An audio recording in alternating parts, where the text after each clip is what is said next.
حاليا بدأنا اللايف على اليوتيوب، والحين بنبتدي على الزوم. بسم الله.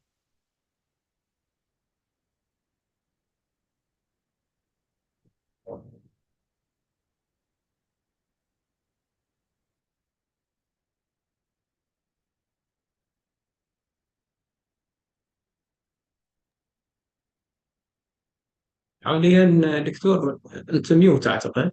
إذا بدكم تقولون شيء.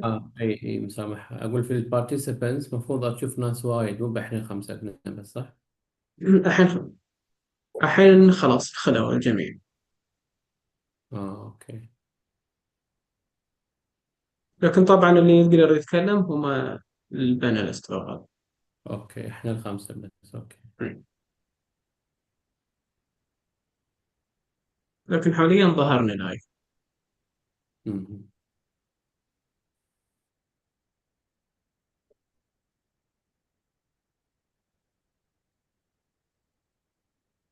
رجعت البحرين شيخ عصام ولا للحين؟ اي نعم، في البحرين. زين، الحمد لله على السلامه شيخ. الله يسلمك.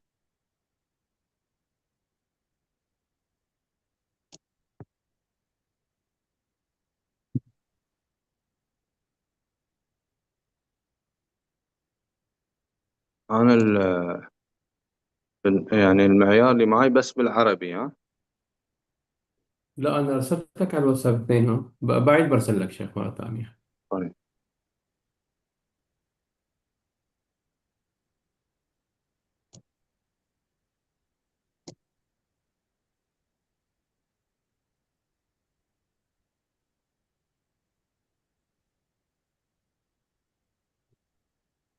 ارسلت لك مع الواتساب. الواتساب أرسلت. ايه، تبي ارسل لك على الايميل؟ إي، على الإيميل أحسن يكون. زين. ان شاء الله.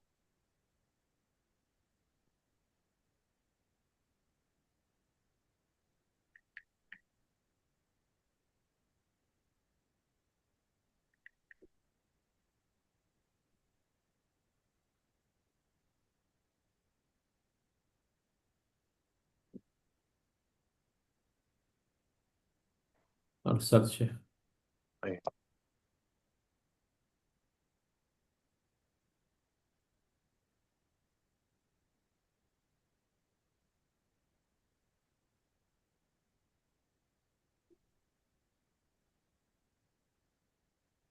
اليوم الصبح شيك درجه الحراره في سراييبو 12. ما شاء الله. امم. لا، لازم نكون شو اسمه يعني رايحين، مستعدين للبرد. اي والله، زين بعقب هالجولة في البحرين شوية. والله أظن لو تنبه المشايخ إنه ايه. يأخذون معهم ملابس شتوية أيضا، أو صح. كأفضل ملابس شتوية. امم. هو بالليل يكون الجو شوي بارد، بس في النهار لا شيخ. آه. بس والله ايه.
يوسف، تبون نبدأ ولا شلون؟ حاليا 40 شخص الحاضرين. مهم. آه، أنا قسمت أشوف. بعض التذكيرات. تفضل شيخ. تفضل شيخ، كنت بتقول شيء؟ أقول يعني بدل لا يتمللون الحضور. إيه صح. إيه أكيد. عيل بس يوسف، خبر توكل على عمر الله. إن نبدأ. إن شاء الله.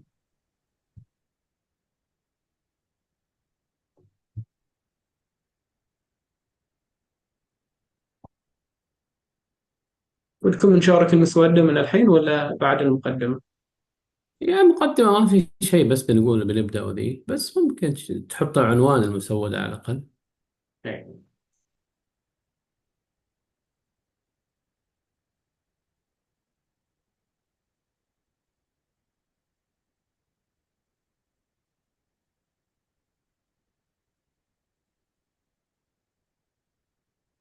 بس تشوف الأخ عمر خبره ينضم معنا. إيه لا لا إن شاء الله. أنا طيب. لحظات بس أجيب الشاحن. إيه.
نقول للأخ عمر الدكتور.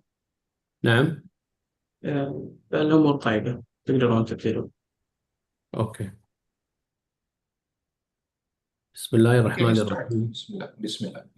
الحمد لله رب العالمين، والصلاة والسلام على أشرف الأنبياء والمرسلين، نبينا محمد وعلى آله وصحبه أجمعين. حياكم الله أحبتي الكرام في جلسة الاستماع لمناقشة مسودة إجارة العين المعينة، والتي تعقد عن بعد عبر الإنترنت عبر زوم موقع يوفي. وفي هذا الصدد أود أن أشكر جميع المشايخ أعضاء المجلس الشرعي على ما يبذلونه من جهود جبارة في إعداد المعايير الشرعية بروح جماعية شرعية مستندة إلى أصول العلم والاجتماع والاجتهاد الجماعي المنضبط. وأود أن أشكر جزيل الشكر فضيلة الشيخ عصام إسحاق، وفضيلة الأخ المكرم عمر مصطفى أنصاري على تفضلهما برئاسة هذه الجلسة ومشاركتهما الفاعلة. إخوتي الكرام، لا يخفى على أحد ما لهذه المعايير الشرعية من أهمية كبيرة في الصناعة المالية الإسلامية. فهذه المعايير أصبحت ملزمة التطبيق في كثير من الدول مثل البحرين والإمارات والسودان وباكستان وغيرها من الدول. وليس هنا مقام بيان أهمية هذه المعايير، فهي معروفة للجميع. وهذه المعايير في إعدادها تمر عبر عدة مراحل، أكثر من 10 مراحل. إحدى أهم هذه المراحل عرض هذه المسودة على جلسات الاستماع لأخذ ملاحظات الصناعة المالية الإسلامية على هذه المسودة، ومن ثم يتم عرض هذه الملاحظات على المجلس الشرعي. والمجلس الشرعي يناقش كل ملاحظة وبأهمية فائقة.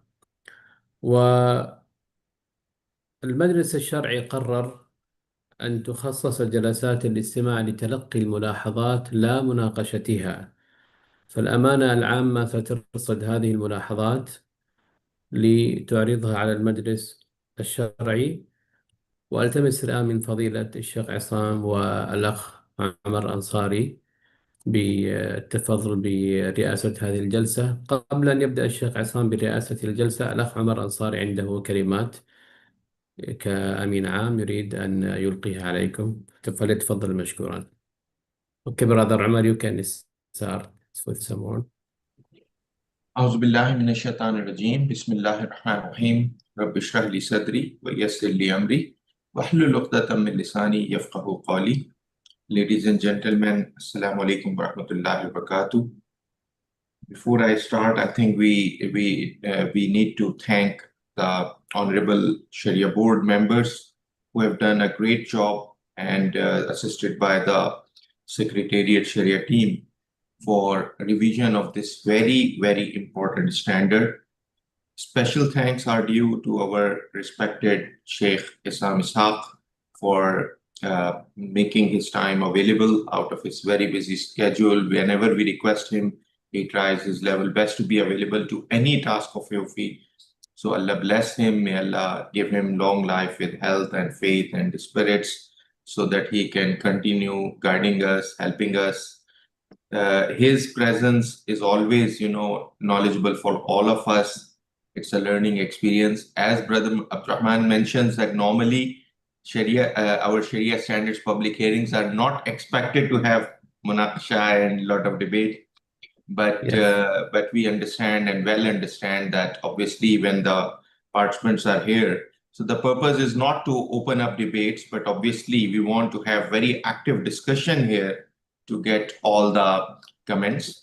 Today's public hearing is the online version, we are conducting in multiple countries, and this one is on the online basis.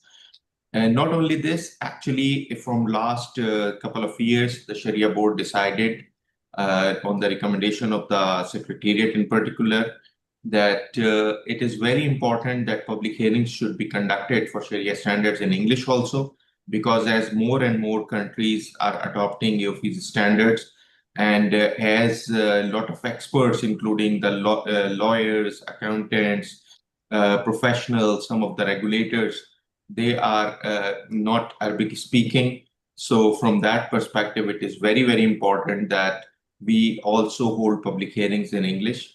Today, it was decided based on internal discussion that today's public hearing will be mixed in both languages. We'll take comments in both languages. Obviously, everybody can speak in the language of their priority.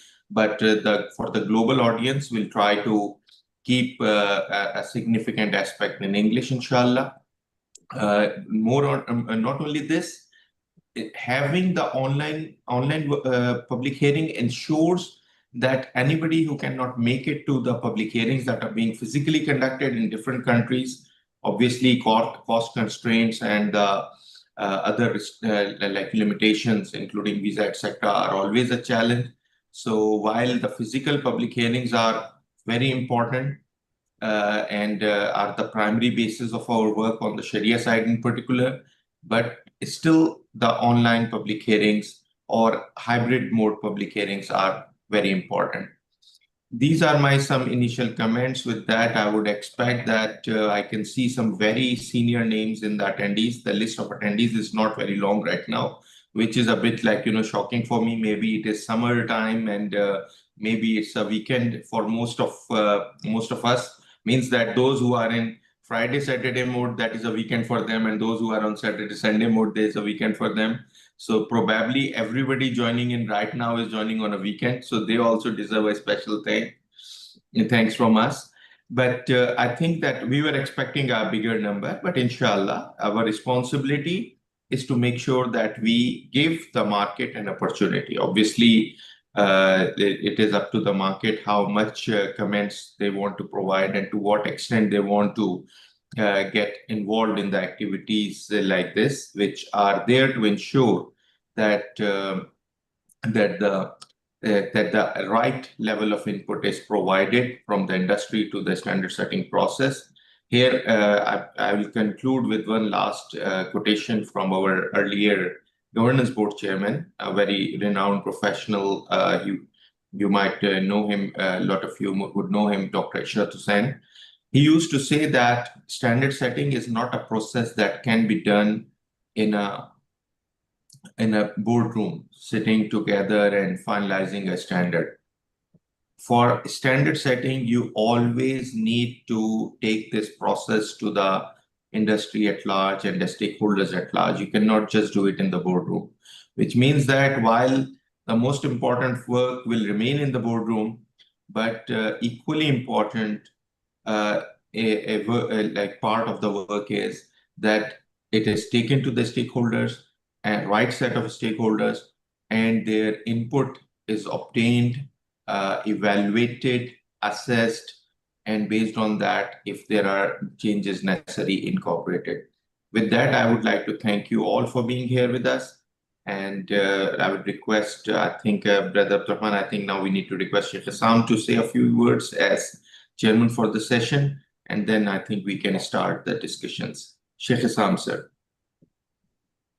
Yes, Jazakallah khair, Brother Umar, for your kind words. Bismillah ar-Rahman ar-Rahim, alhamdulillah. والصلاة والسلام على رسول الله وعلى آله وصحبه ومن تبع هداه. Marhaban and a very good morning, maybe a very good afternoon for some of the participants. We don't know how far they are from here. People on the east of Bahrain will of course have different time zone than those on the west of Bahrain. Maybe those in the west of Bahrain have to get up very early because we're still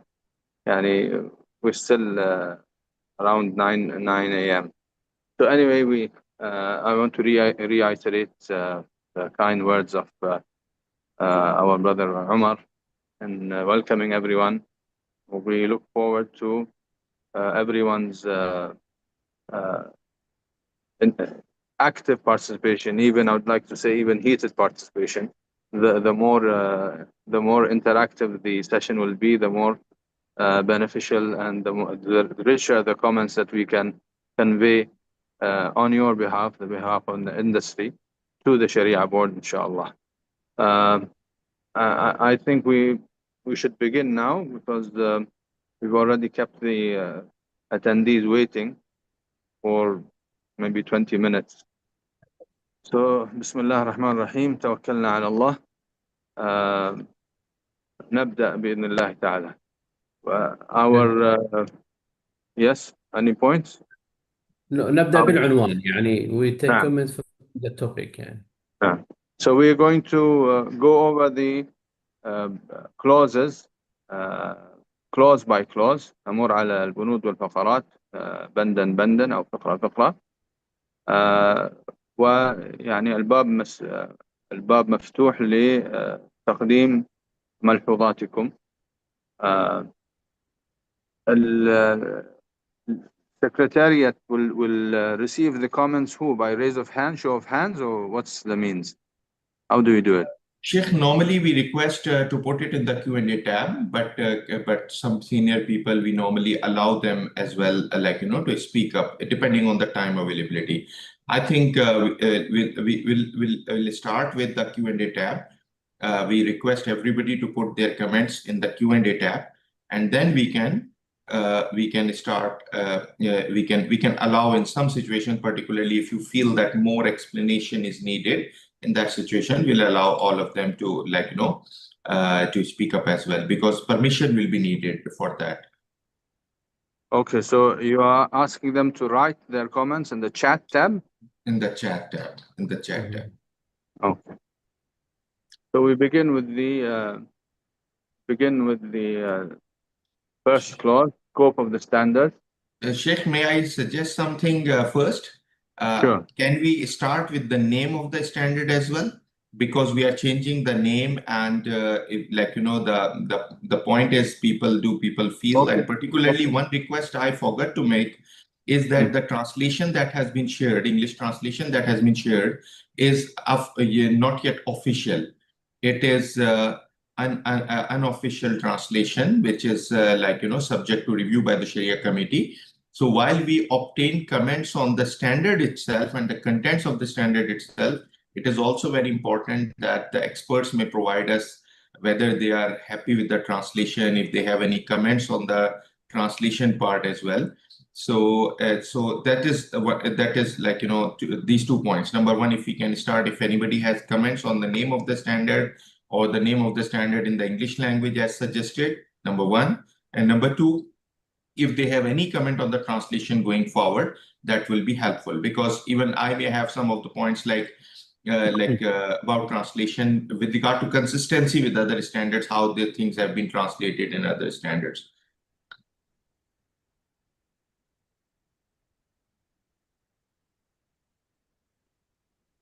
So if there are no observations or comments regarding the name, that means the name is okay and the translation of the name is acceptable. We move to the preamble. The preamble is just confirming that what the standard is aiming to achieve. The text Sheikh, of on the preamble, I have one small point for myself, if you permit me. That is a very small point about the scope part, about what we call as gradual transfer Ijarah with Muntahiya bit Tamliq, gradual transfer. That is in some countries that is called as diminishing musharaka based on shikatul milk. That is neither properly excluded nor properly covered. Yeah, musha part is covered to some extent, as I could read in the standard, but like a proper because some of the requirements that might be more needed in detail on that part. So for a person like me, this is a question. Whether we are going to consider that this standard addresses what is called a gradual transfer Ijarah, or we are going to consider something for gradual transfer Ijarah or diminishing musharaka separately. This is, I think, one of the comments that we earlier passed on to the Sharia board as well some time back, and we were informed that this is when the Ijarah standard will be revised, this will be covered. Okay, and the issue is the focus of the standard will be on the leasing, the Ijarah of identified tangible assets. Yes. How it will, how the contract will conclude and culminate. It could be with being transfer of title, that is Muntahiya bit Tamliq. That's okay, but Muntahiya bit Tamliq part is covered, I think, in very reasonable detail. That is understood. Musha part is also partially covered, that joint ownership part, but the structure of the whole, large number of sukuk around the globe, large number of Ijarah transactions, particularly in housing finance across the globe. Either they call it gradual transfer or they call it diminishing musharaka, which means there are units of ownership, and based on units of ownership, their related issue of pricing, the related issue of reduced rental, etc.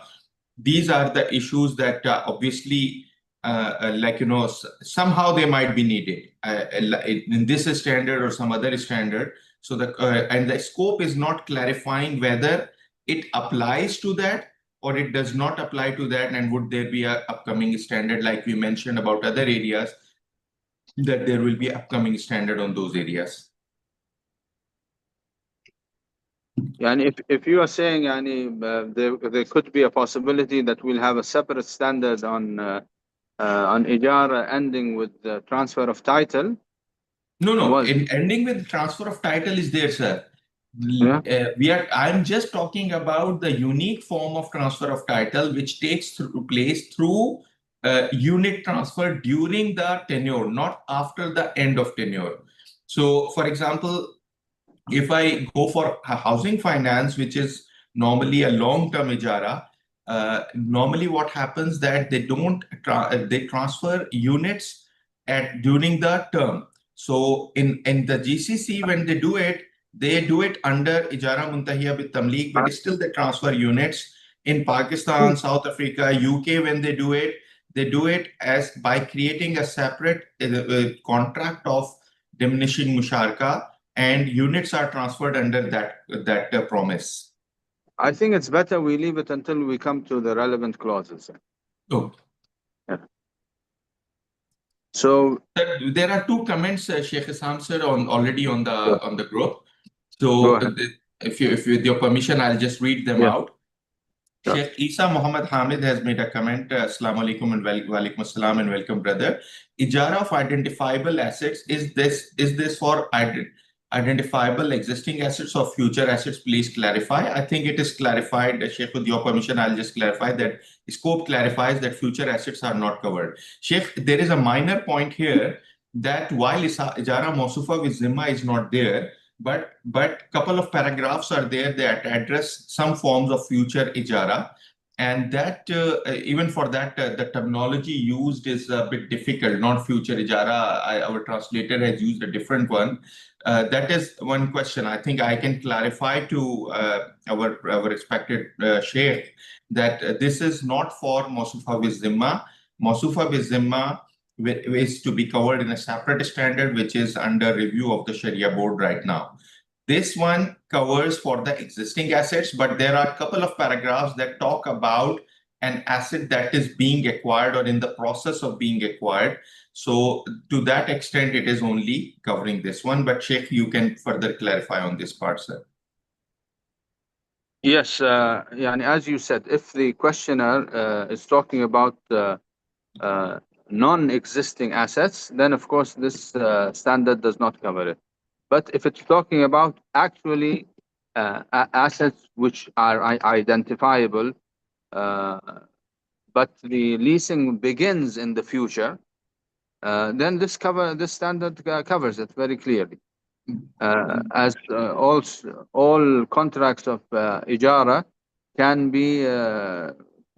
be forwarded to the future if we are talking about an existing tangible asset. So if the questioner is referring to Mawsufa bid-Dhimma, yes, then the scope is very clear that this standard does not cover Ijara of unidentified tangible assets.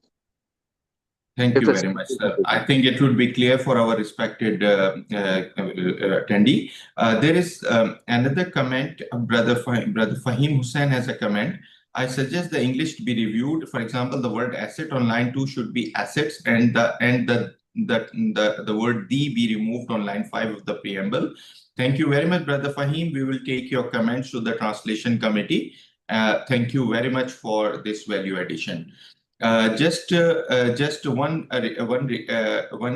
request to everybody. I can see couple of comments coming in the chat window as well.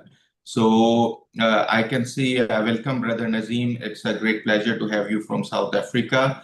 Brother Nazim has not raised a question, but there is Sister Nighat who has raised a comment. Please mention the purpose of the standard.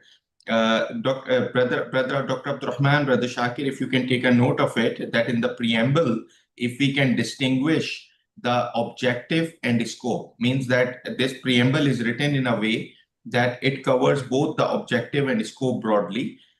Maybe we may need to write it down, like, so the purpose or objective of the standard is not covered. So again, all good standard setting practices normally cover objective of the standard more clearly. So this is just a comment. Obviously, the board may consider this comment from Sister Nighat Tanveer. Sister Nighat, just a request, please put the comment in the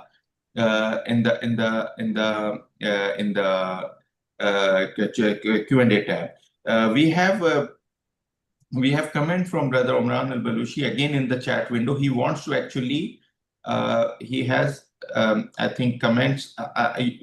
Brother Omran may be wanting to ask the comments because he has not put the question in the window. He might want to speak up.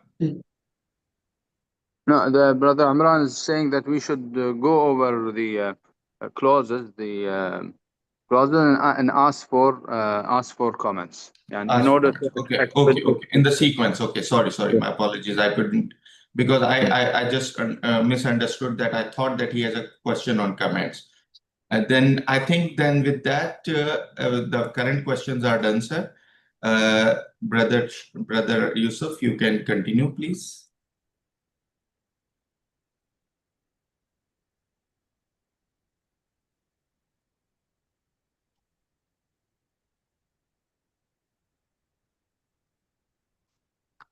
Brother Abdurrahman, I have a small comment here also. just a small comment for editorial improvement purposes. This standard will supersede earlier standard number 9. I understand. I think this should be very clearly written. Now the question is, current standard number 9 is not addressing Ijarah Mawsufa Bizimma properly. It, I think, has one paragraph only that can be considered about future Ijarah. So the question is there any issue of the current standard, and that was one of the reasons that I was requesting that if we can publish in the final version a summary of the significant changes. So question is there any important paragraph of current standard number 9 which is not brought in this standard because it is not part of Ijarah of the identified asset, like scope of this one. So there is a risk that we revise standard number 9. Standard number 9 revised supersedes the old standard number 9, but old standard number 9 may have some clauses related to Ijarah Mawsufa Bizimma or any other area like usufruct transfer. Just we need to check, because in that situation, what will happen? New standard number 9 will be there, old will be superseded, and there might be some clauses which were there in 9 which are to be included in the new standards are not to be covered, and not covered anywhere for some time, till the time we don't finalize the new standard. So Brother Shakir, Brother Abdurrahman, this is my request, if we can just check it, because whenever we revise an old standard with the new standard, and particularly dividing the standard in 2 or 3 standards, it is a risk that something may be left out for the time being. Till that, for example, if we have the same effective date for this one in Ijarah Mawsufa Bizimma and the one that we are talking about, the usufruct, that if they all are covered together, nothing will be missed out. But if they all are not issued on the same date, there might be a risk. So that is one request from my side for the that secretariat team should just do this exercise and see if there are any clauses, what will be the process of that for the time being. Like in some situation in law, it is called that there are some clauses of the old law that are saved. Something like this might be needed. Yes, brother, we made sure about this, even in Sharia board, in Lajnat al-Siyagha, for secretariat. So there is no any clause or item here related to Ijarah al-Mawsuf Dhimma or Ijarah al-Amal. Also, no, but in the old standard number 9, what I'm saying in the old standard number 9. Yeah, I'm coming. So in the old, yes, but now because we will have 2 or 3 separates, so now we are changing. In the old, yes, we have some clause. So we took some clause from the old and we took it to new Ijarah al-Mawsuf Dhimma draft. Okay, so the point is, if we finalize this one and Ijarah Mawsufa Bizimma takes some time, what will happen that those clauses will not be part of the AOIFI framework for some time. We are working for Ijarah al-Mawsuf Dhimma. I think, inshallah, they both together, inshallah, or maximum maybe 4 or 5 months between. Okay, so then there can be 2 approaches to that. One is, we don't give it a standard number 9. We give it a standard number 63.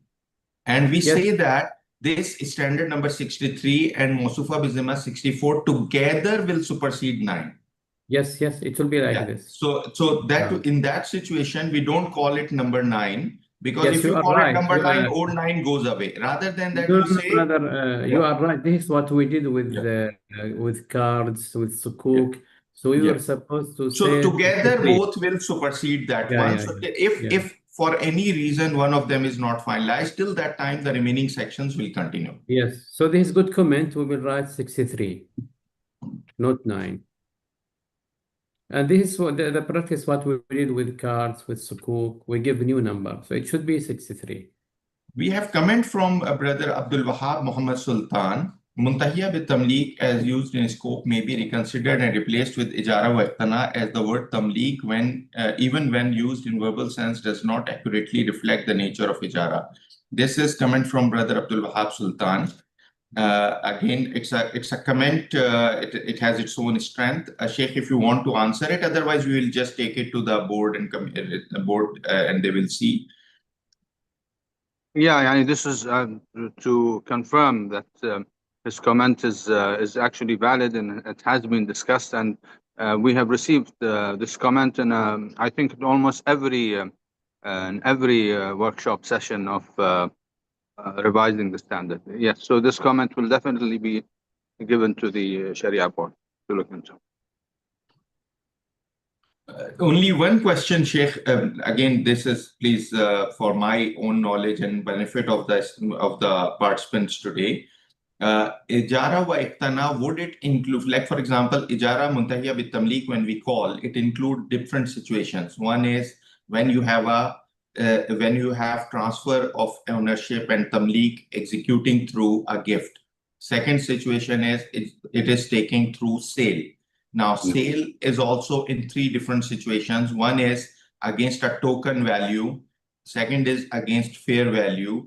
And third is gradual transfer, what I was earlier referring to, that unit transfer take place at different stages. So putting it all together, just a question for my knowledge and for all of our understanding, would Ijarah wa iqtana be covering all the situations that we cover under the definition of Ijarah muntahiya bit tamlik or not? Yes, definitely.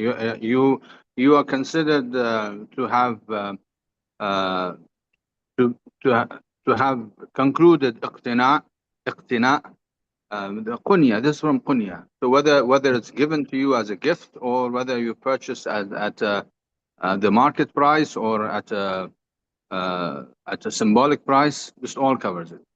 Okay, so which means that for it was just for our understanding. Again, Sharia board will decide what they feel is better reflection of the fact. Thank you very much, sir.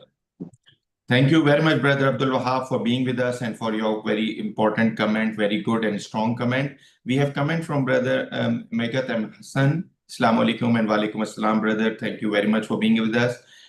Perhaps minor correction to Romanized transliteration of the Arabic term Ijara Mawsufa with Dhimma should be Ijara Mawsufa with Dhimma with you have mentioned B to fee. Bizimma versus Fizimma. I'm not the right person to comment even on that one. So Sheikh Hassam obviously will take the comment, but if you have any response to that one, otherwise we'll just take this comment and we'll see how we do. Okay, it's about translation part only, about transliteration part only. What we have used in the Arabic, that is the question there. Yani, the question is the Arabic usage of the word or the English translation? Okay, no, I think what he's saying that I think in Arabic we have used Fizimma, not Bizimma, and the transliteration is using only Bizimma. Okay, all right. Yeah, then it is just a transliteration issue and need to be corrected. He's not suggesting to change there in the Arabic one. Okay. Okay, thank you very much. I think then it's more like a typo error. Yes. Noted. Thank you very much. I think, Brothers Yusuf, I think we can continue. So there is the scope of the standard scope and then definition of Ijarah of identified tangible assets.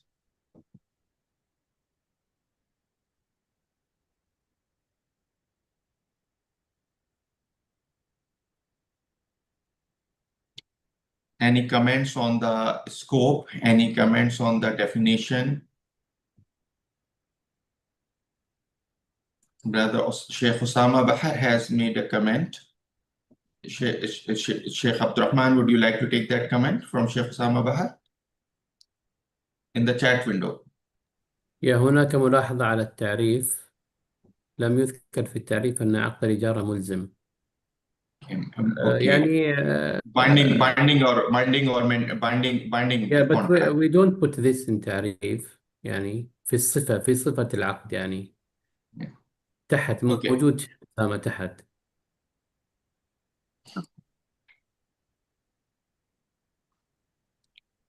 So your point is, Brother Abdurrahman, as I can understand is that you are not disagreeing with the comment that he's making that it is binding, but you are simply saying that binding is a sifa, which Yeah, means sifat. that it is the sifat is not The part of the definition.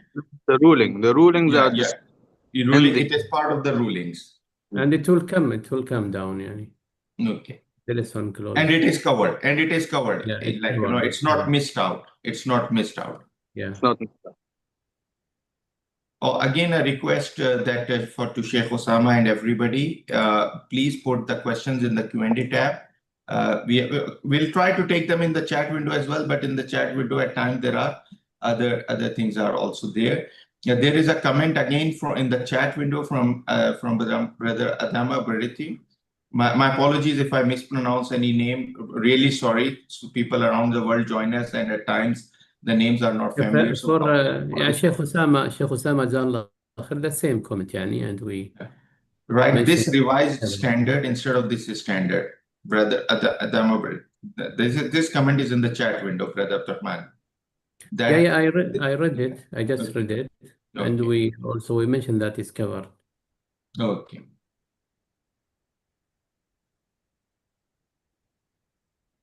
اوكي يوسف، ممكن تنتقل Brother للأحد؟ Yusuf, I think we can continue. هل في ملاحظة على رقم 3 الاتفاقية الإطارية؟ If any So comment. master agreement of Ijarah. Any comments on the master agreement of Ijarah?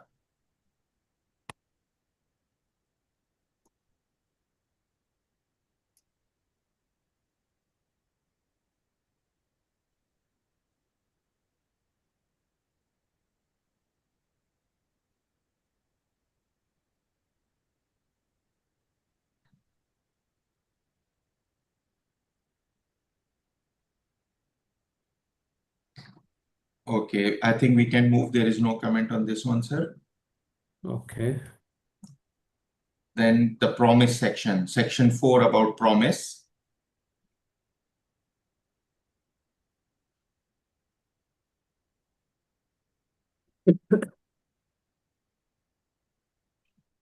Do we have any comment on the promise to hire part?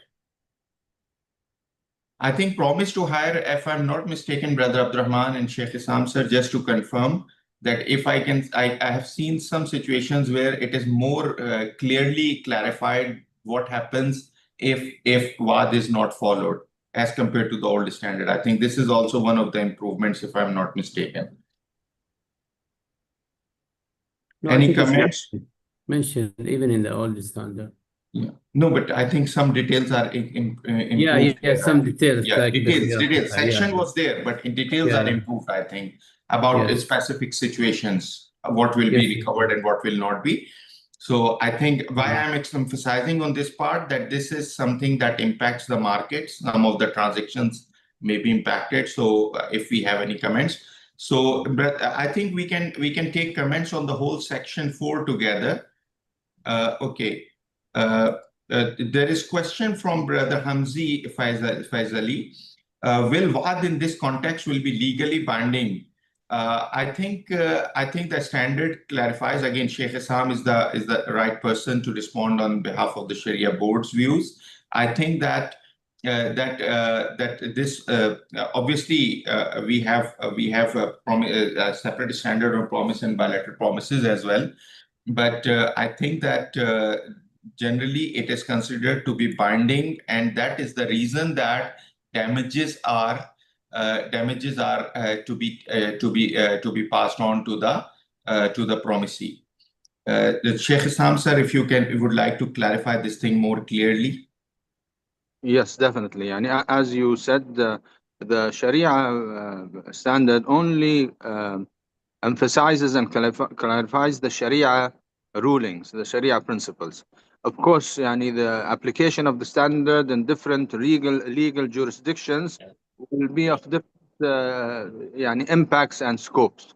But the Sharia standard, the view adopted by the board in this and other Sharia standards, is that promises are binding to the extent that reneging on a promise has to be indemnified if there are any losses as a result of reneging on a promise. And loss, of course, is to be understood in the Sharia in the Sharia context. That is, it's not an opportunity, a cost, or losing some profit, or the reduction of profit. These are not losses. So if reneging on a promise leads to an actual loss, then the promisee must be indemnified by the promisor. This is the extent of the binding nature of the promise. And this is explained in detail in the Sharia standard regarding unilateral and bilateral promises, which was referred to in the earlier clause.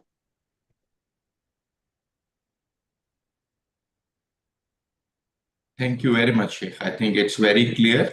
Brother Hamzi, I hope that you will find this clarification enough. And I think just a request again, if all of you can put the questions in the Q&A tab, it will be easier for us to take them at one place.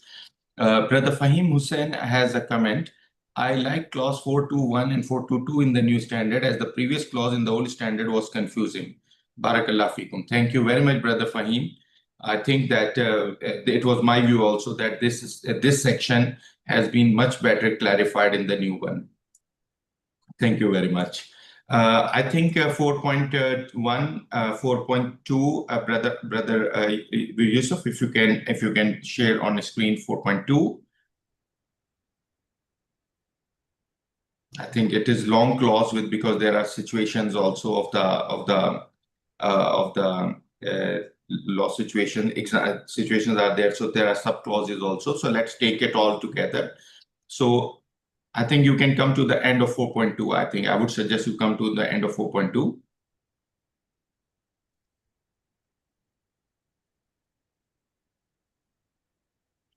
Okay, there is again a Q&A tab.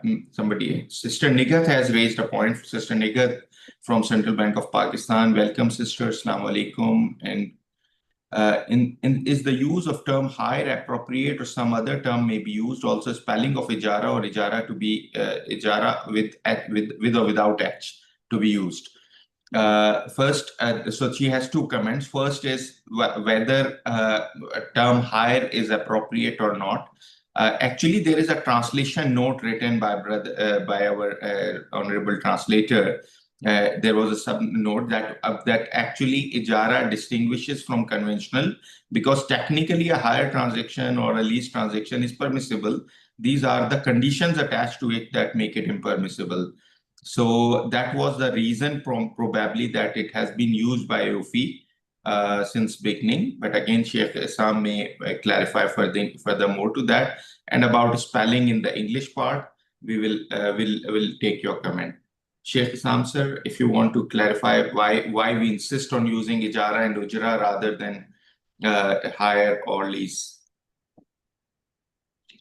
Yani, as you said, yani, there are if we use the ordinary English word, it might give an impression that we are talking about it as it's used in the market, which will be conventional leasing also, and has lots of non-Sharia compliant clauses and terms. Since we have defined Ijarah in the standard, I think there will be no issue. There is one advantage, Sheikh. Just I'm putting, like, now I feel that is an advantage, as again Sharia board may consider, because now we are talking about three types of Ijarah. We'll have three Ijarah standards: Ijarah Mawsufa bi-Zimma separately, Ijarah Ayyan al-Muayyana, this one, and maybe on service Ijarah separately, and even so Wakalatul Khidmat and service Ijarah, that is covered, I think, and Sukuk standard as well. So probably from that perspective, would it be appropriate to distinguish by using different words? Again, this is just a food for thought, not like, a recommendation. We should be consistent in the terms we used in the translation. So we shouldn't sometimes say hire and sometimes say lease and sometimes say rent. Of course, this will be finalized in the final draft of the translation. The view of the Sharia board, I think, as you already explained earlier, is that using the Arabic term, which is used in Sharia context, gives an impression also that we are referring to a Sharia compliant transaction. That Exactly. I think because even for Murabha, you can call it a cost plus sale transaction. Exactly. But the point is that cost plus sale transaction may take different forms. Exactly. When we talk about Murabha, we are talking about something that is in a very specific context. H in the end of Ijarah, I think Sharia board in translations normally use H in the end in all transactions, all Murabha, Musharaka. Our other boards were not doing it. I think we need to make a consistency in that. But I think for Ijarah, there is consistency till now. I think that has been consistency till now, earlier, till before this, that H was there. So brother Shakir and brother Abdurrahman, I think at least in case of Ijarah, we should continue using H in the end. We can pass on this note to the translator, because at least for this one, finding consistency is easier. For other standards, Murabha, Musharaka, actually there has been a issue about consistency. Sharia committee obviously will see that for consistency purposes. Now we are getting some questions on a faster pace. So we have a comment from brother Inayat Usmani. Actual damage should be between market prices and selling price, but has been considered difference between purchasing and selling. It is a very good comment, Sheikh. Can you repeat the comment? It's a very good comment, and you need to consider it. The comment is, actual damage should be between market price and selling price, but has been considered difference between purchasing and selling. Now, market and selling price should generally be close to each other. But the argument that our respected brother is using is that what is the market pricing at that point of time is your worth of asset. No, Yani, we have said this is not the notional. Notional should not be there. This is not the line we will follow in the workshop. We are just taking observations. We are not going to debate it. Okay, sure. Yeah. But Sheikh, how it would be differentiated? The point we will take it forward again to the board. But how would we differentiate it? Where market price and selling price difference would be opportunity cost of a sort? No, we are talking about sales, whether the sale is at the time of purchase or at the time of on sale. We are talking about sale contracts in which everything is transparent. Nothing is done on a special favor basis. Yeah, so if it's straightforward, so market price and selling price should be the same then. Should be, yes. Give and take. Agree. Yeah, minor difference will always be there, but will be more or less the same. So it means that it has to be between the selling and purchasing price. But again, the comment will be taken to the board. Brother Fahim Hussain has another comment. In general, I suggest a standard transliteration system be adopted throughout the standard. It will sort out all the transliteration, inshallah. I think this is something that AAOIFI Secretariat should take a note, because even for Sharia standards and other standards, the transliteration system is different. We have noted this thing internally. We wanted to sort it out earlier.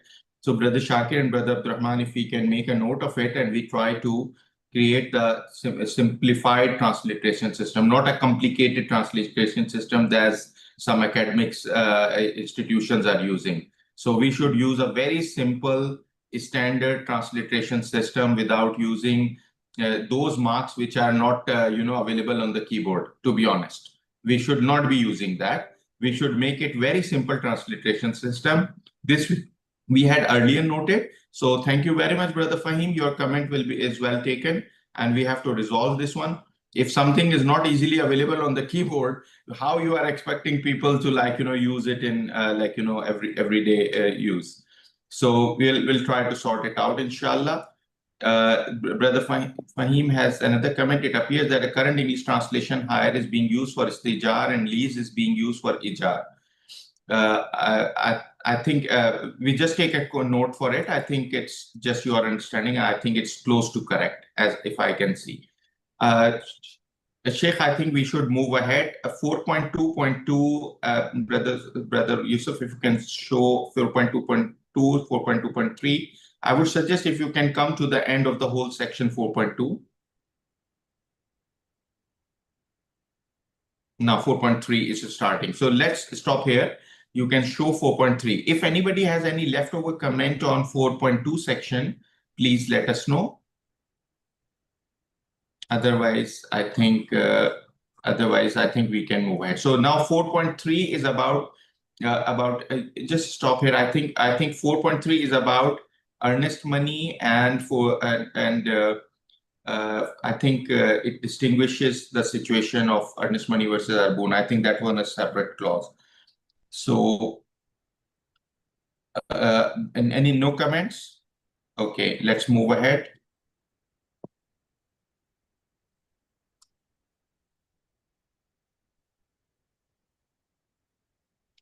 Four point four about guarantee at the promises stage. Any comments?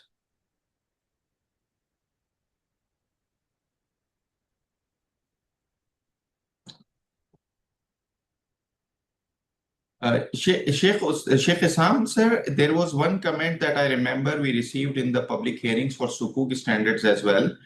When we refer to the other standards, we say to take into consideration this, like, in translation.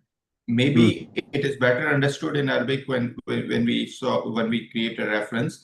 But a question was coming to us in one of the public hearings, and somebody actually talked to me on this as well, that this wording need to be on the English side. This wording need to be more clear. When we say take into consideration, or then are we saying, or do we want to say that subject to the provisions of paragraph this and this of this?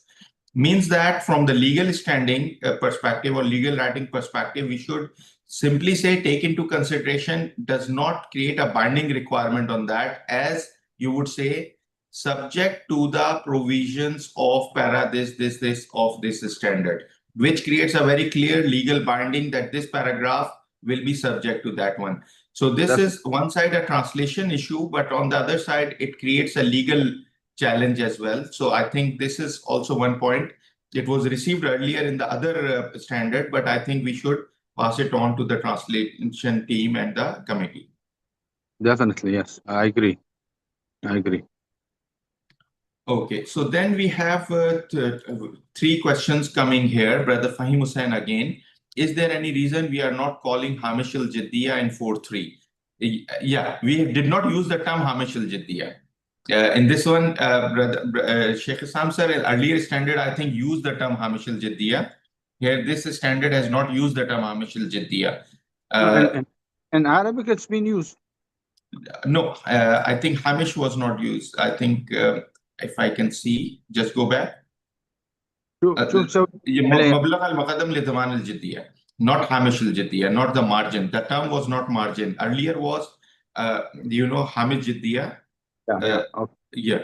So yes, I think it was my own noting as well that this term is different.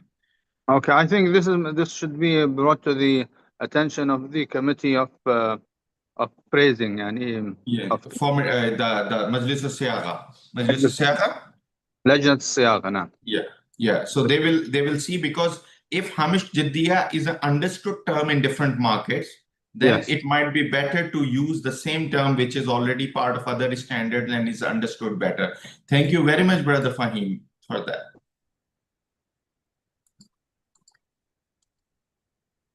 We have comment from Brother Mukhawi Ismail. Brother Abdurrahman, would you like to take that comment, please? It's in Arabic.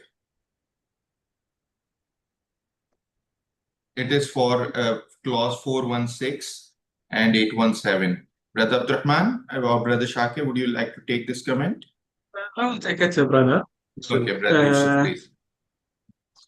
شكرا أخونا مخاوي إسماعيل. بعد السلام والصلاة على الرسول. إضافة للبندين 421 و 422 ألا يمكن إضافة حالة ما إذا أحضر العميل من يحل محله أو يشاركه معالجة الضرر. معالجة الضرر. في بعدها بند آخر يعني أظن في البند 5.3 لعل الأنسب إضافة ما ورد في البند 7.1.11 حالة قبول العميل العين بحالتها. طيب هاي لو تاخذ بالاعتبار ان لما نمر على هذه البنود نرجع لهالملحوظه. صحيح صح. لما لكن في نمر على الوضع بند. الحالي نعم صح شيخ، في الوضع الحالي البند 421 و 422 يبي إضافة فيما لو كان هناك مشاركة أحضر ما العميل من يشاركه معالجة الضرر. ما يؤثر في موضوع البند. نعم. نعم، يعني إذا حصل ضرر، جبر الضرر يكون عن طريق من قبل العميل، سواء استعان بغيره أو لم يستعن بغيره، هذا لا يؤثر.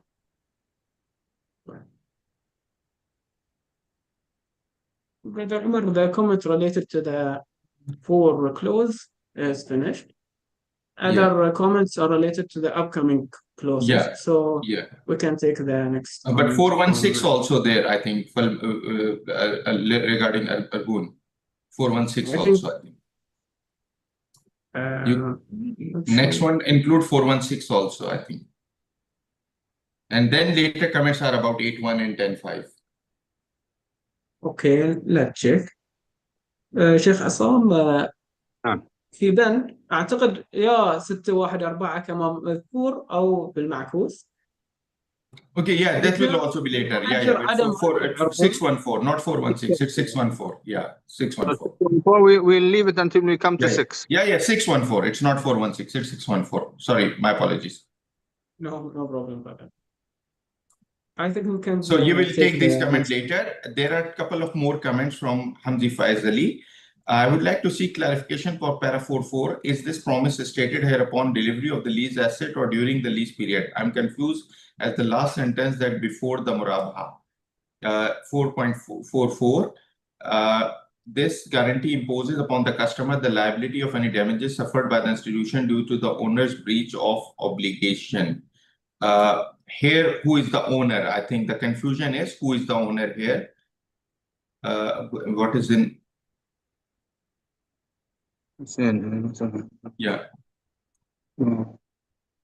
I think, Sheikh, this one is about customer in the favor of original owner for obligations arising under the contract. So let's take the clause from the beginning. At the promise stage, the institution may require from the customer, either pursuant to the contract or by stipulation, a guarantee favoring the original owner. So it's making a distinction, and it could be that the original owner is not the institution, right? yes, because from original owner, institution will purchase and then will give it. So again, original owner for obligations arising upon him, irrespective of whether the Ijarah contract is concluded or not. Such a guarantee may only be requested where the customer has selected a specific owner from whom the institution acquires the least tangible asset. Yani the asset to be leased. Yani. This guarantee imposes upon the customer the liability of any damage suffered by the institution due to the owner's breach of obligations. To take into consideration, see sections such and such of the Murabaha standard. So what's the question? Sheikh, the question is he wants to seek the clarification in promise upon stated upon here delivery of the lease asset or during the lease period.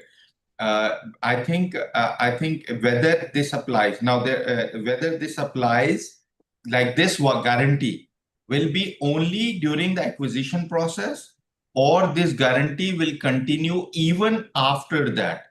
Means that, for example, the asset is to be leased for 5 years, and you have to acquire the asset and then lease for 5 years.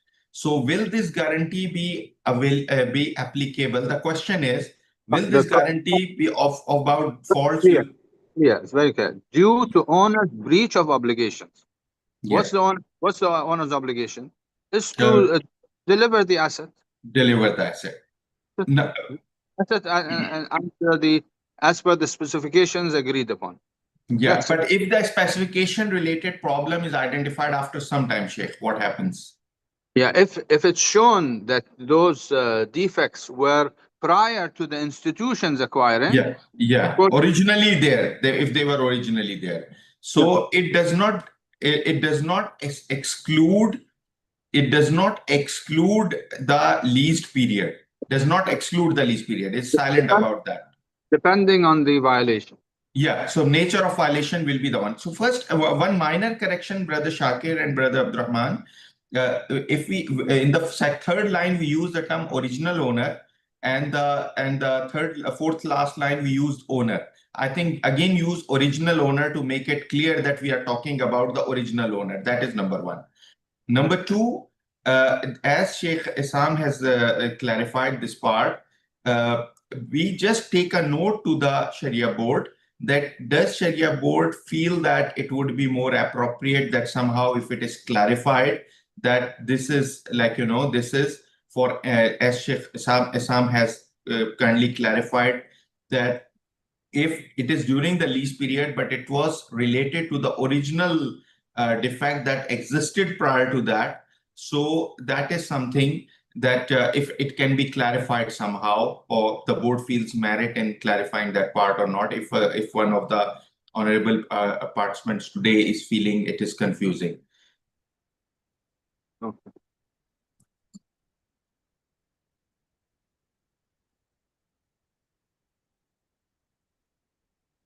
I think we all understand that no standard can be exhaustive of all plausible potential Yeah. situations. Yani. Yeah, but I think, Sheikh, the point is important that when they say that the guarantee imposes upon customer the liability for any damages suffered by the institution.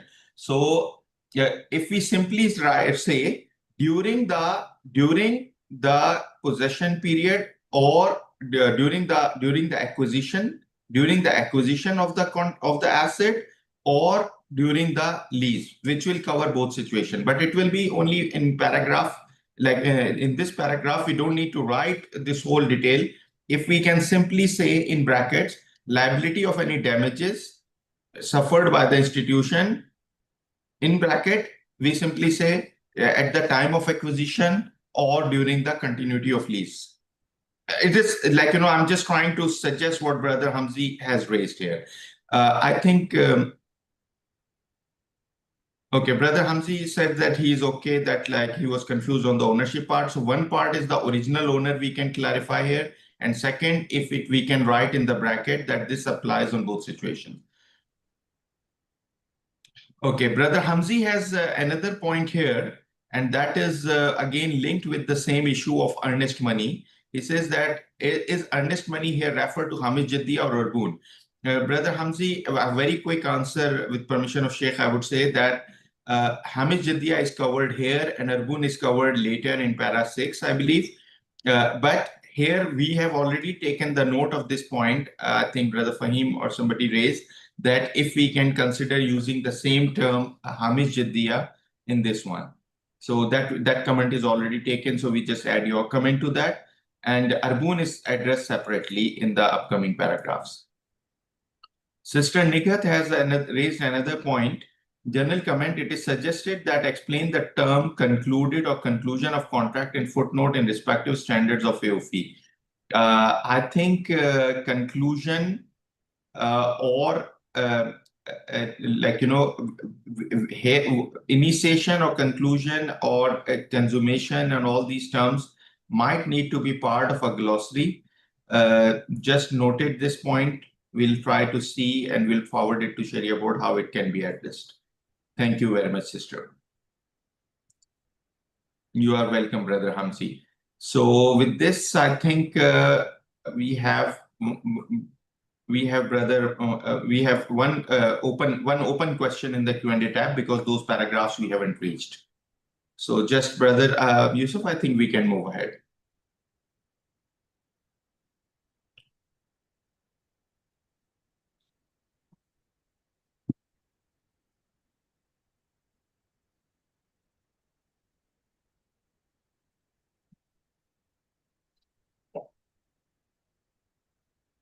Okay, about acquisition of the tangible asset. Okay, I can see one comment in the chat window that is about numbering scheme.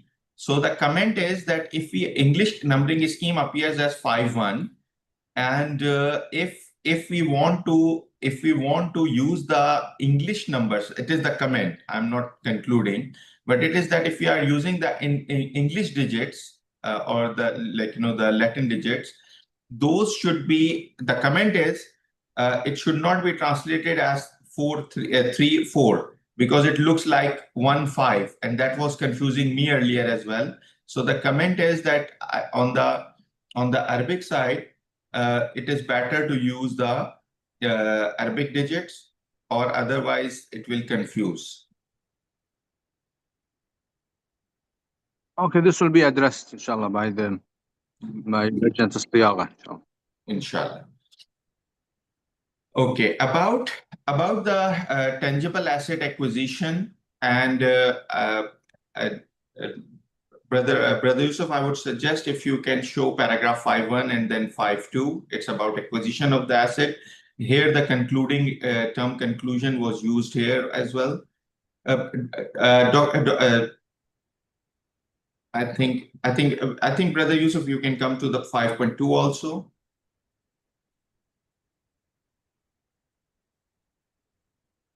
Sheikh, here I have a question myself. Just want your answer to, your guidance on that one. There is an asset which is identified but not yet complete and were not yet in working condition. Would it be part of this standard, or would it be part of Ijara Mawsufa Bizimma? No, of course. Yeah, Sharia ruling is that if you are talking about an identified tangible asset, it must be usable. It must have ordinary, normal usage, usufruct. That's why in the olden days you were not allowed to lease out an empty plot of land. Of course, now you can use it for parking and storing material and the rest. But in those days, it wasn't any. It was something that was not conceivable, yani. So this was considered invalid to lease an empty plot of land. So again, if you're talking about something which is half developed or partially developed, if it has any actual usage, normal usage, otherwise, no, of course. Otherwise, you cannot use it. You cannot lease it. Okay, Sheikh, understood. Now, there are 2 points that I have here, with your permission, sir. Number one is we should define Ijara Mawsufa Bizimma in the beginning along with the scope, so that a reader who does not read both the standards together should be able to distinguish Ijara Mawsufa Bizimma clearly by definition, and he should be very clear that this asset, as I was asking, is not part of the scope of this one, and he need to go to that one. For that purpose, it is very important that we add the definition of Ijara Mawsufa Bizimma also in this one. That is my first comment, sir. The second comment is that there is a place, again, okay, maybe we can give, I will give that comment later, because the translation and the use was a bit confusing. So I can come to that point later, sir. But I would request Sharia board to consider that providing a definition here that this any asset which is not complete or what not in the usufruct is not in a transferable condition. In that situation, it is not part of this one, because in this standard also we have covered a couple of situations of future Ijara that will create confusion. Okay, sir. Yeah. Brother Yusuf, I think you can come down to 5.3, 5.4. In 5.3, there is a related clause from the previous question. Good question. Yes. شيخنا تعليق لعل الأنسب إضافة ما ورد في البند 7.1.11 المتعلق بحالة قبول العميل العين بحالتها.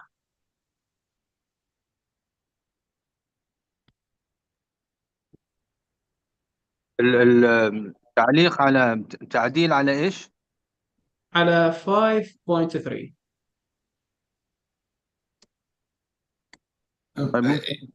If I understand correctly, Brother Yusuf, I just want to clarify that how I understand. Again, my English, my Arabic is very weak, but as I understand, the respected Sheikh is saying that it will not be like, this condition should be subject to that if the customer who is going to be the lessee eventually, he takes it as it is, then these damages should not apply. Am I right?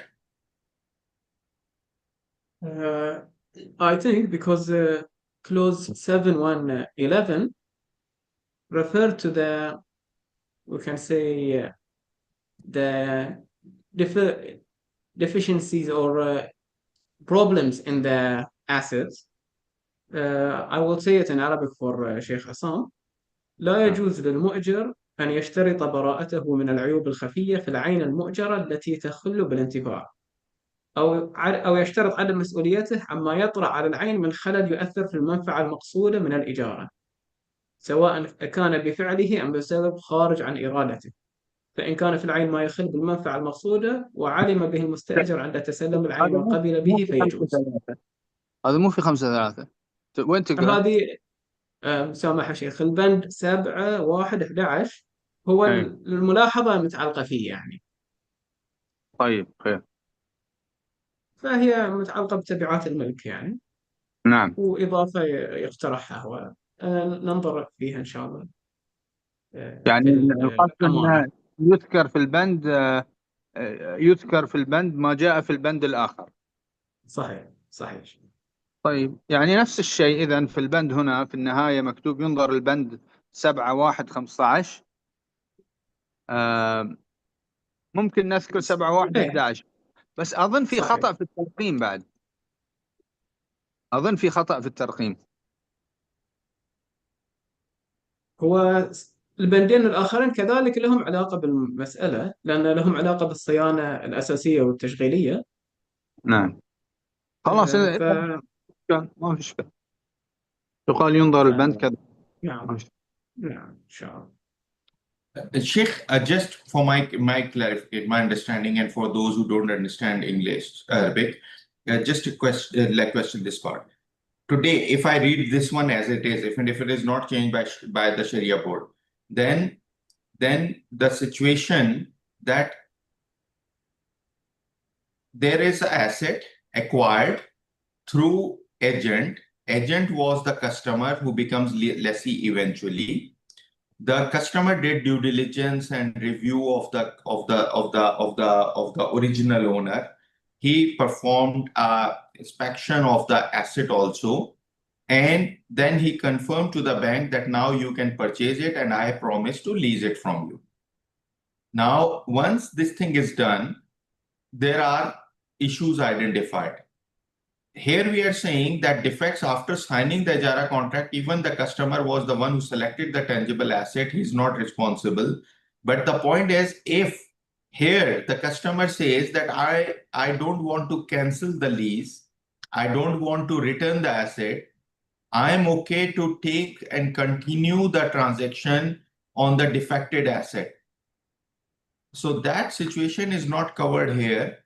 And that situation, what is the view currently of the Sharia standard on this matter? This is a common situation actually, Sheikh. Yani if the customer is willing to continue in the lease of the asset in its defective form, then there's no dispute, yani. Then there's nothing to settle. Yeah, so the point is that the contract does not cancel because of defects in that situation. No. Okay, understood. If there is a defect in the asset that has a non-negligible impact on the usufruct, then this is also mentioned later on. Then the lessor and the lessee have this option. The lessee can ask for a reduction of the rent, but the lessor can say no. You have the right to end this, terminate the lease, but I'm not going to reduce the rent. Take it as it is or terminate the lease. if the defect is not negligible. Now the point is the lessee continues the lease, but there are two things. Lessee has a contract of lease signed with you, and lessee has a promise to purchase the asset in the end. This condition applies on both? Let's stick to the operational side of the lease. Let's stick to operational side of the lease. Okay, right? sir. Okay. Supposing there is no promise to transfer title at the end. Right. If this is an ordinary vanilla type operational lease, Yeah. and then something happens that that affects the usufruct, that reduces considerably the usufruct, then the lessee is entitled to ask for a corresponding reduction in the rents. However, the lessor is not obliged to reduce the rent and continue the contract. The lessor can say, no, you either terminate, you have the right to terminate because the usufruct has been considerably reduced, or we continue in the same terms and clauses. Noted, sir. Noted. One very tricky situation can be there if it is operational lease and it is for a limited time, which is less than the life of the asset. Life of the asset may be useful life of the asset may be 10 years, and the lease is for 3 years, for example. After 3 years, what happens? But again, I think that the purpose of this clause is that you cannot put the customer responsible for the damages after signing of lease, even if he was the agent to acquire it. I think to that extent, this part is clear, sir. Yeah, the customer is only responsible if the damage or the defect is a result of his violations or inactions. Sheikh, then in that situation, that adding this about the customer's acceptance part would not be good here, because the life and the eventual sale and all these things can be impacted. So I think that adding something here would not be good. I think this para is very good in that situation. We should not be adding anything to that. That again, a suggestion. I think we can move ahead, sir.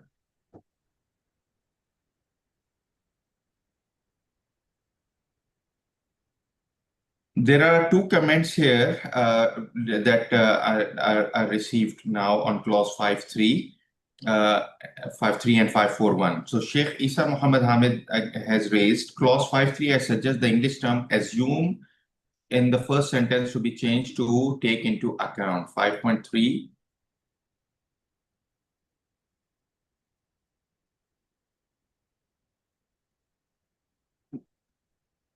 Now, what is, I think, better translation is to bear. I think it should not be assumed, sir. If it is about, I think it should bear. I think it is bear the consequences of ownership, not only assume the ownership, not into take into account will be very, very.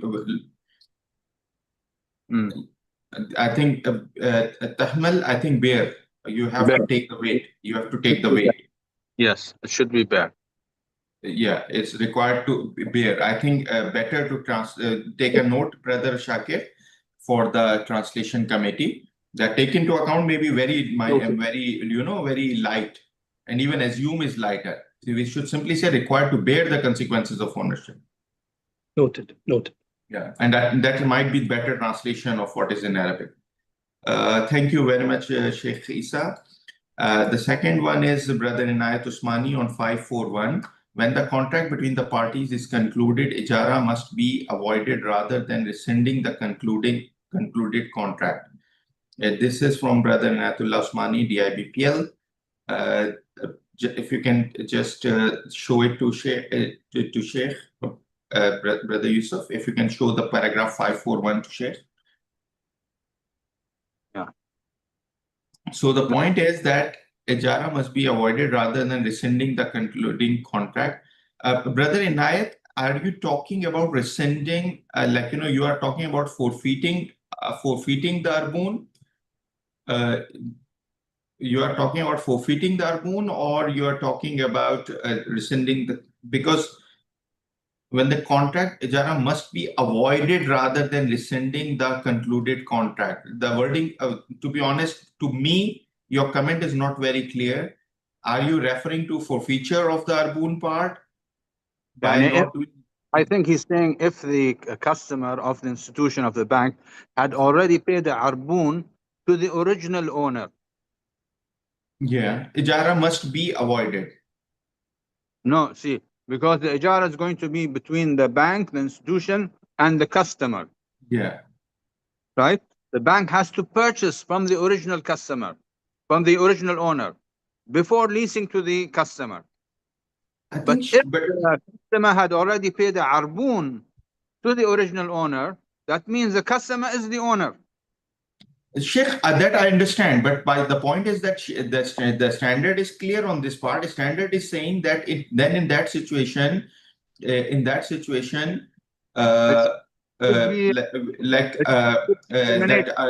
and leaseback option is there. So either rescind the contract or sale and leaseback. Two options are there.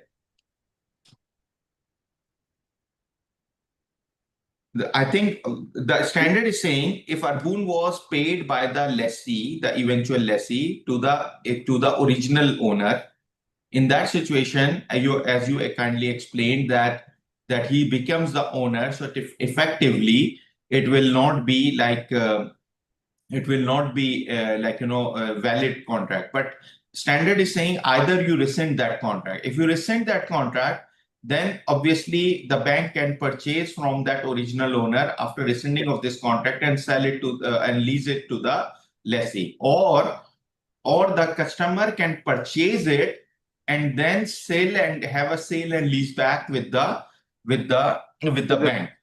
So the standard is covering both situations, but I think he's saying that rescind option should not be there, and it should be Ijara should be avoided. Brother Inayat, your comment, would you like to clarify further whether you are against the idea of sale and lease back also, or you are okay with sale and lease back, and you want to say that rescind option should not be there, only sale and lease back option should be there?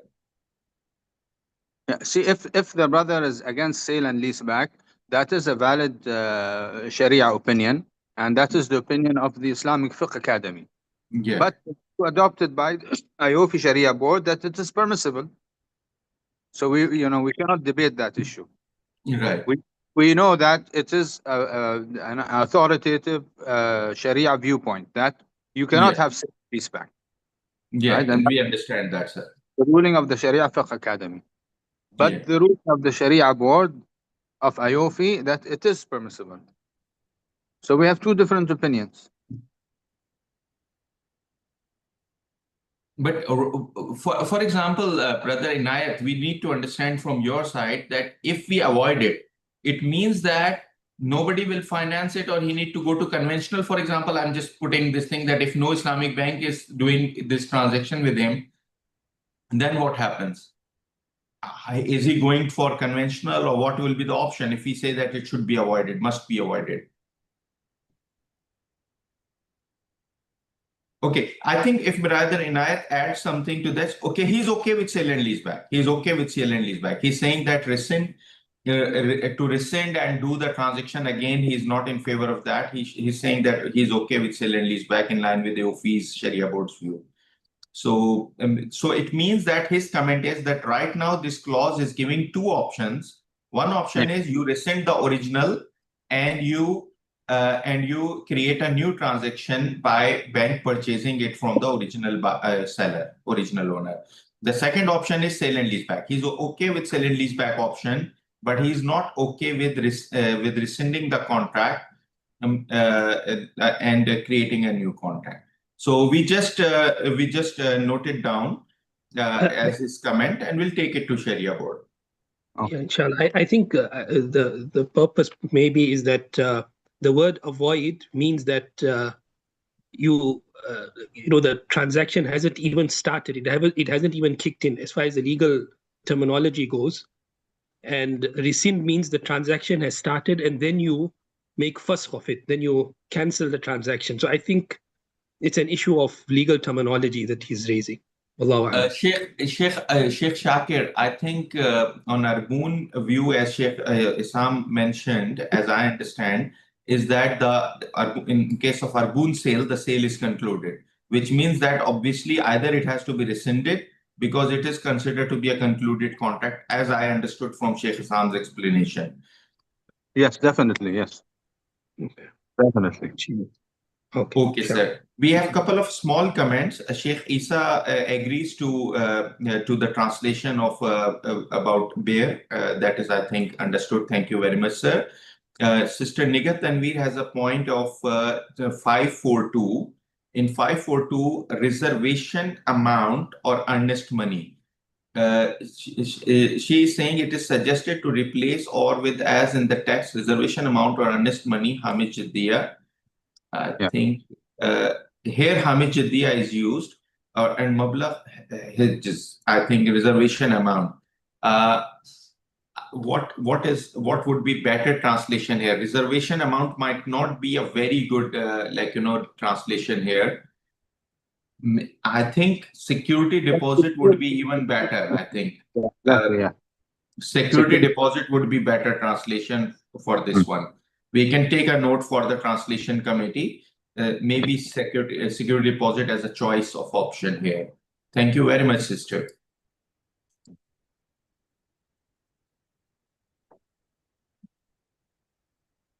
Sheikh Isa also says that security deposit is okay.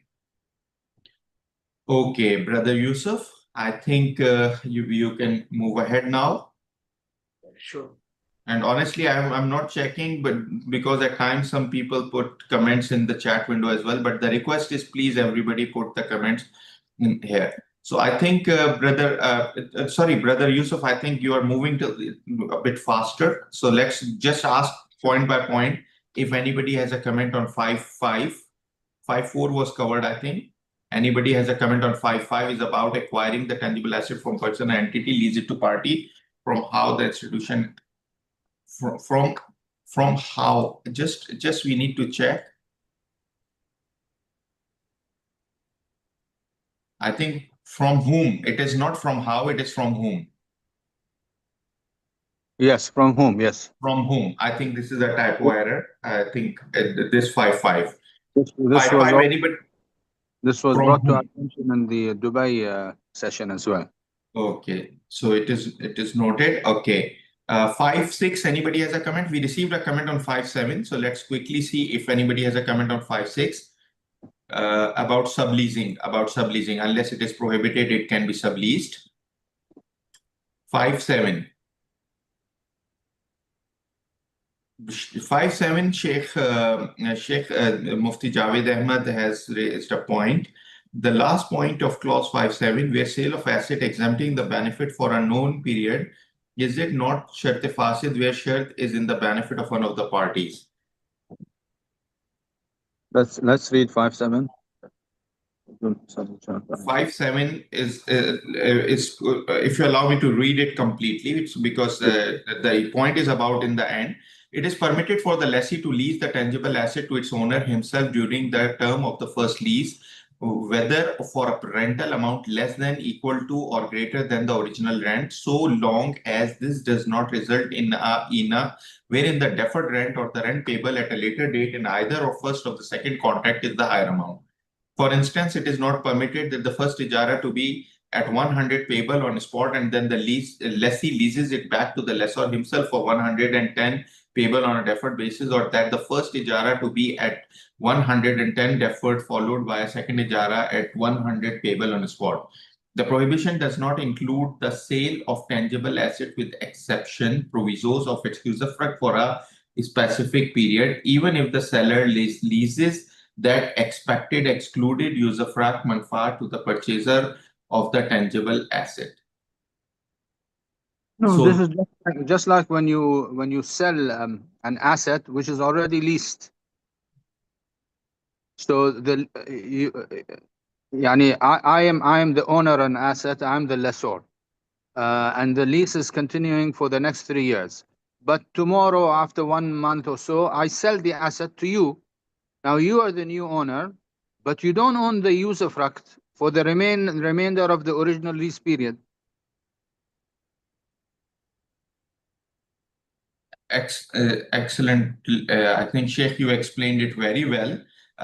Sheikh Javed, if you can see it, in that situation, it is not in favor of one of them, like, the way Sheikh Isam has explained. The only thing is, like the example that has been given above about the deferred and spot rent, would it be more appropriate if the Sharia board considers giving an example like Sheikh Isam explained here to clarify this situation? Thank you very much. Sheikh Isa Muhammad Hamid, again, 5, 6 and others, the pronoun him is being used assuming that the lessee will always be a person. What if the lessee is an institution? I suggest we use lessee rather than him to convey a general possibility that the lessee can be a person or an institution. I think point is valid about consistency. And Sheikh Shakir, if you can just make a note of it, in the governance standards of AAOIFI, there is a paragraph in the beginning which explains about headings, about the gender used, the pronouns and the pronouns and the gender used, and also about some of these things. I think for Sharia standards, we can suggest as Secretariat to the Sharia board and the Majlis al-Siyagha that an explanation in the beginning should be there, that what, like, in English and Arabic both, what does it mean when we use? So, like, for example, when we say that, this type of clause is normally there in some good contracts we can make from there. So if you can just take a note for the committee. And point is noted, Sheikh Isa, sir. Noted. Brother Inayat Tismani has raised a point again, having option of rescinding or deserving ujra regarding comments on Javed. So his point is that option of rescinding or deserving of ujra in this situation, even if the seller this excluded use of part. Sheikh Isam said the point is, if in during this sale it is excluded and then it is rescinded or deserving ujra applies, then this include options. So Brother Inayat, if you want to explain further on this part, but I think Sheikh Javed was concerned more about a condition that may be considered fasid. And I think that Sharia board has written it from the perspective to avoid inner transactions, and I clarified that if it happens in this situation, it will not be inner. Although Sheikh Isam, now after your explanation, I'm thinking I can structure a inner transaction based on that, which will be acceptable under this. It will not be called inner, because one side it will be usufruct and one side it will be asset. Well, we'll have to look into it.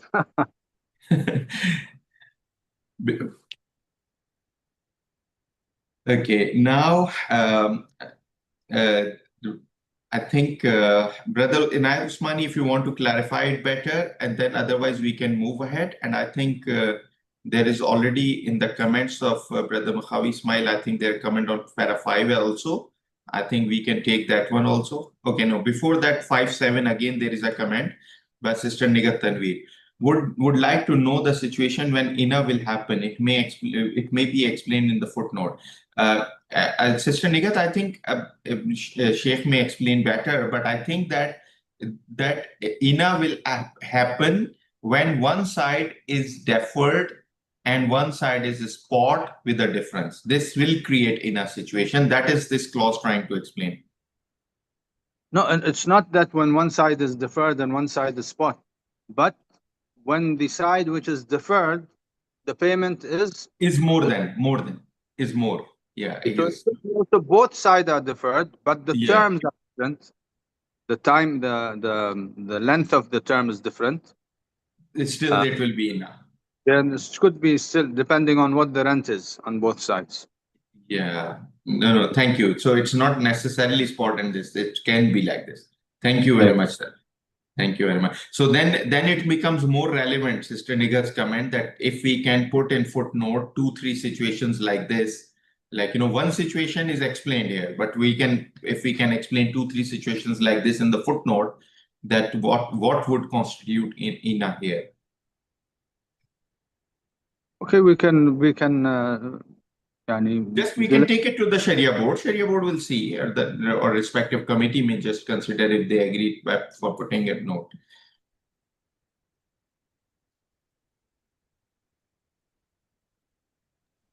Okay, Brother Inayat, would you like to explain more on this one? Please then put additional comment. Otherwise, we move ahead. I think, Brother Yusuf, if we can move to para 5.9 and 5.10. There's one question in the chat also, Brother Omar. Okay, thank you very much, brother. Just let's see. Okay, it's a very long comment. This is from Brother Muhammad Ayub. Ayub sir, we just request you to put it in the Q&A tab also, but let me just read it from here now. Assalamu alaikum wa alaikum assalam. I have a question that may please be considered at proper time during the hearing today. In real sector projects, builders announce apartments or shop schemes, invite investors to make booking and promise them rent or their invested amounts. The justification given is that since the investors are enabling the construction of the asset, they are entitled to receive rental income linked to their contributions, whether based on the minimum booking amount or the subsequent installments. Some builders even present fatwas to support this practice. Moreover, in certain cases, the investors obtain financing from Islamic Bank under Ijarah arrangement for such investments. In this context, should Sharia position of the transactions fall under the scope of the official Ijarah standard, or should they be governed under the standard on Ijarah Mawsufa Bizimma? I think it's Mawsufa Bizimma. Okay, so the point is that this situation, I would request Brother Dr. Abdurrahman, because now he's working hard on the finalization of that standard. Brother Abdurrahman, if you can just take a note of this specific situation that has been raised. This is based on real life example by Brother Ayub, so we should consider it while developing the Ijarah Mawsufa Bizimma standard. I believe Sharia board will be reviewing it this time. Thank you very much, sir.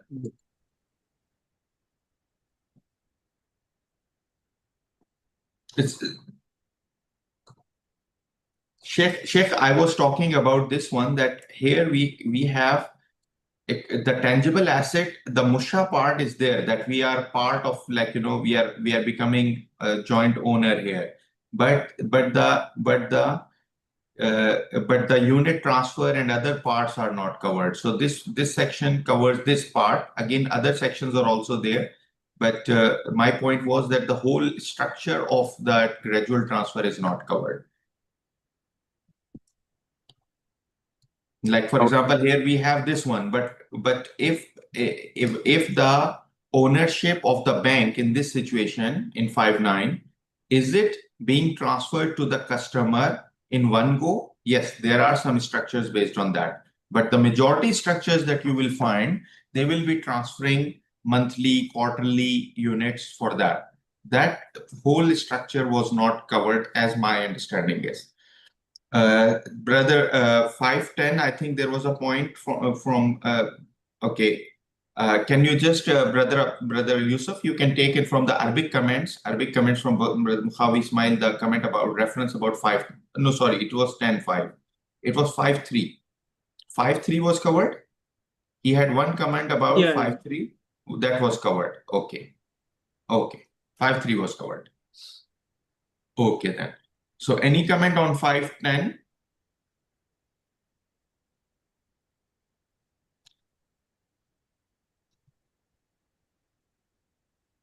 Sheikh Isam, sir? Yes. This situation, a 5.10, I had a comment myself. When we say that it is preferable that purchasing agent be someone other than the customer where feasible, and then we say that it is permitted, that initially we say it is permitted to appoint the customer as an agent. Yes. I remember in the standard on Murabaha, Sharia standard said that it is important that customer should not be the agent. And then it said that in case of need, it can be. Both are saying the same thing, Sheikh, but it changes the way Sharia standard is read and interpreted. Like, for example, I'm not a scholar myself. Here I will say that the standard is in the Tawarruk standard, it doesn't allow the institution to be the agent. Yeah. All right. But there we are talking about sale and sale. Yeah. Here we're talking about sale and lease. No, I'm talking about Murabha, Sheikh, but it is sale actually. Murabha also, not two sales, only one sale. My point is, Sheikh, that when we are saying that it is preferable, I think, and when we say it is feasible, my personal point here was that what is the ideal Sharia condition should be written first. It is permissible to allow to appoint an agent. Then we say it is permitted to allow to appoint the same customer as agent. That is my humble submission, that it clarifies the preferred Sharia condition first and less preferred condition later, because we are saying it is preferable that somebody else should be there as a later stage. Nobody will reach there. We should first say that it is allowed to have an agent appointed, and it is preferred that it's not the customer, but it is permitted to appoint the customer. We're talking about wording and wording of the clause. Sequencing change the approach of a person who is reading. So for me, what is the default Sharia condition? Default Sharia condition is that it is preferable that you should have a person other than customer. It should be an uninterested third party. That's the idea. Exactly. So I think that we should first write the preferred Sharia condition. Then we say the proviso that, okay, this is allowed if it is not feasible, because here we are saying it is feasible, where feasible. Then we should say an uninterested third party may be appointed. If it is not feasible to appoint an uninterested third party, then it is permitted to allow. So it completely changes, because when we write it like this, nobody will consider even appointing third person. We should at least say this is the default Sharia condition, and then this is the permitted condition or a proviso. So sequencing and appropriate wording according to that. That is my personal suggestion, sir. Okay, but I think if they go to the clauses mentioned in the end, taking into account clause so-and-so of Sharia, Murabah has standard and agency and the act of uncommissioned agent, it will be clarified. Sheikh, I know people how they read and how they apply. Nobody will even read it. They will say, oh, it is permitted. They will just go with that. Okay, inshallah, we'll draw this to the attention of the board, Sharia. Okay, Sheikh Isa also said, okay, he said same thing. Yes, Brother Ansari, you are right. The first should be the default Sharia position and then the conditional permission. He also agreed to that. Thank you very much, Sheikh. So then we have next 511. This is about the prohibited activities, etc., if they were happening or if it happens later.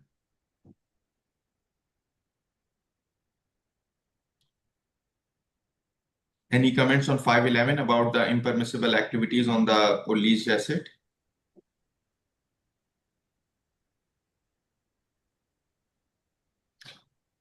Okay, let's move to the next clause.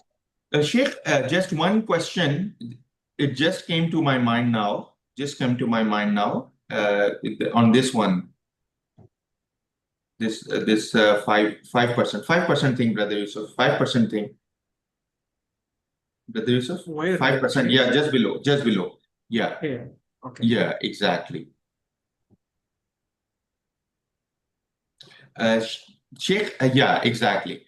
Non-renewal of contract upon its expiry, this 5%, less than 5%, Sheikh, we have some transaction structures that we have seen as of now in the market that include 5% impermissible, up to 5% impermissible. Like there is Ijarah Sukuk on malls, which include cinemas.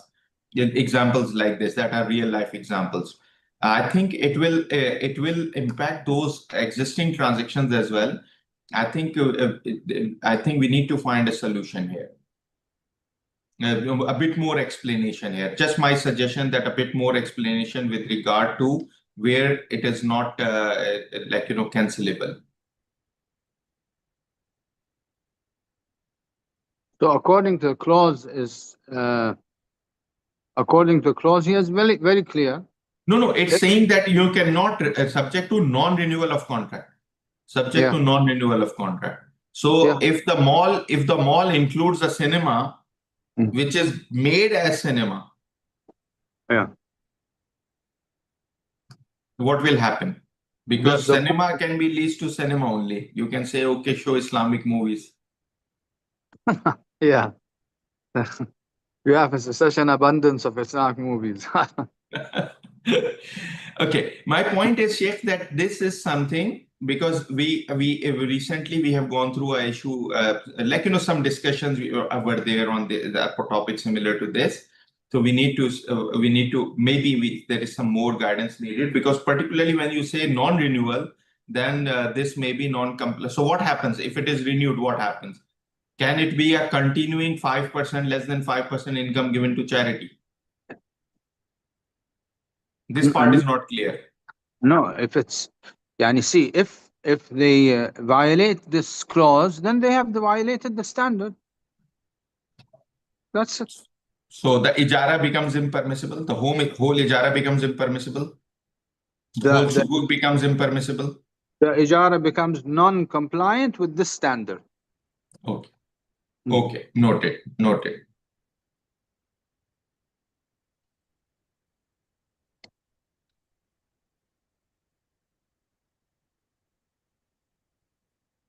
So in places where the standards are set into law of the land, then of course that's a serious violation.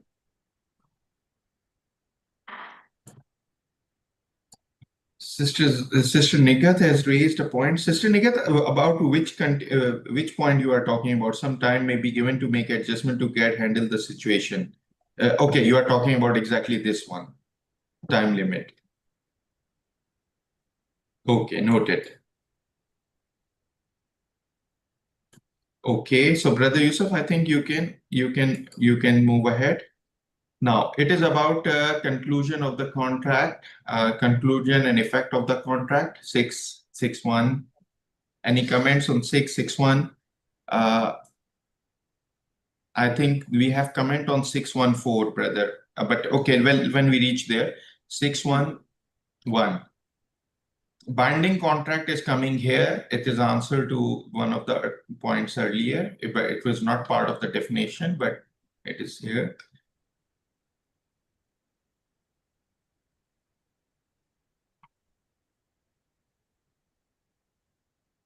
The language here in the translation needs improved. Neither party enjoys unilaterally of contract rescission. I think we are talking about unilaterally the right of contract rescission. Or we can simply say neither party may unilaterally rescind the contract, either of what we can do.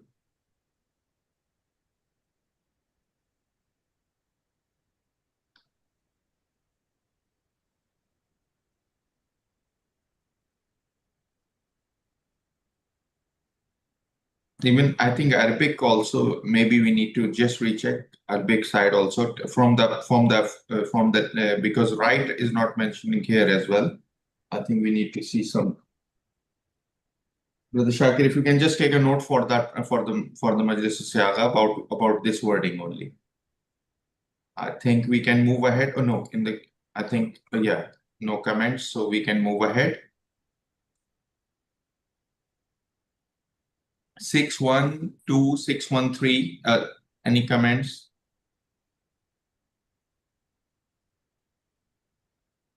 Just one is stop. In 612, I have a comment. Sheikh Isam sir, Yes. Ijarah for future has been translated here as reversionary Ijarah.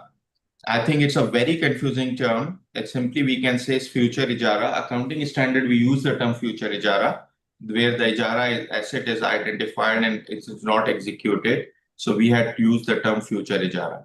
So if you can consider it obviously you are part of translation committee as well. So we can, Brother Shakir, Brother Abdurrahman, if you can pass it on the message to the translation team. This is very difficult wording. Reversionary Ijarah, I think, including me, it will be very difficult for anybody to find and understand meaning of this one. So future Ijarah is the very simple, and because particularly we are talking about, we are clarifying it that it takes place in the future. I think this will be part of the terms that should be defined in the glossary with the standard. Yeah, exactly. But Sheikh, I think keeping the term simple is also important. It's not only enough that we define, and it's a very difficult term, not understandable easily. So I think it would be easier to call it future Ijarah and define it.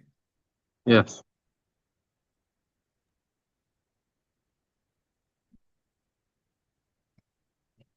Okay. So 613, 614, Brother Yusuf, if you can show them on screen, and I think there is a comment on 612. Okay. Okay. Yeah, please, if you can read out. Sure. Term which is used multiple times in the sentence may be revisited in 612. I think maybe it's the same clause or the same term. Okay. Term which is used multiple times in the sentence may be revisited. Which term which is used multiple times? 612 term which is used multiple times in the sentence may be revisited. 612 specifying the Ijarah term. Okay, the Ijarah term is required. Its commencement will be this. Commencement of the Ijarah term, which in case we contract constitute future date Ijarah, that is called revisional Ijarah, where its effect takes place in the future. Which term which? One time, two times. Term which. Yeah, which. Okay. Okay. It's a wording issue. Okay. Which is the case? Which is the case? I think we can simply say which is the case the contract constitutes, or which is the case when contract constitutes. Okay. Thank you We'll very much. refer it to the drafting committee. Yeah, translation committee, but obviously we can suggest that instead of using which second time, we can simply say which is the case in which is the case when the contract constitutes.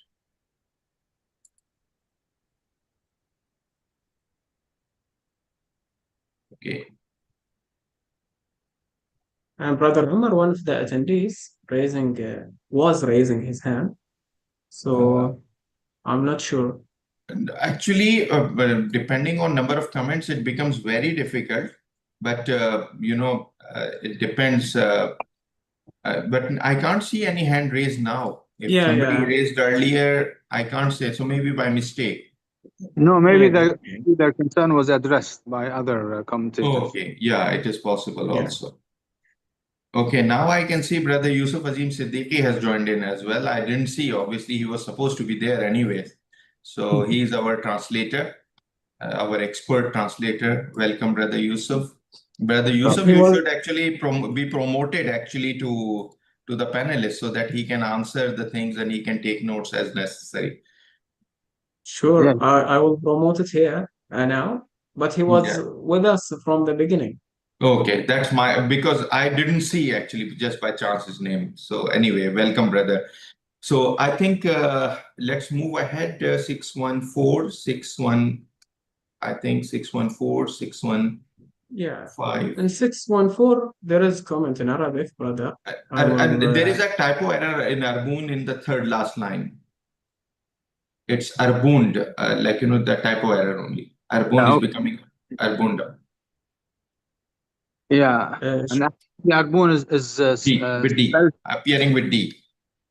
And at one, it's spelled B-U-N, and then it's spelled B-O-U-N.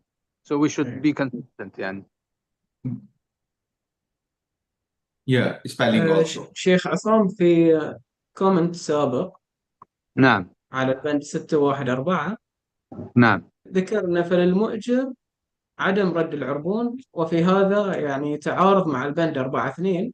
لكن رجعت للبند 4.2 الله يسلمكم، كان يتكلم عن هامش الجدية، وهو نعم. يعني نعم. فلعل الاختلاف بين العربون وهامش الجدية هو الذي أثر بين يعني، أو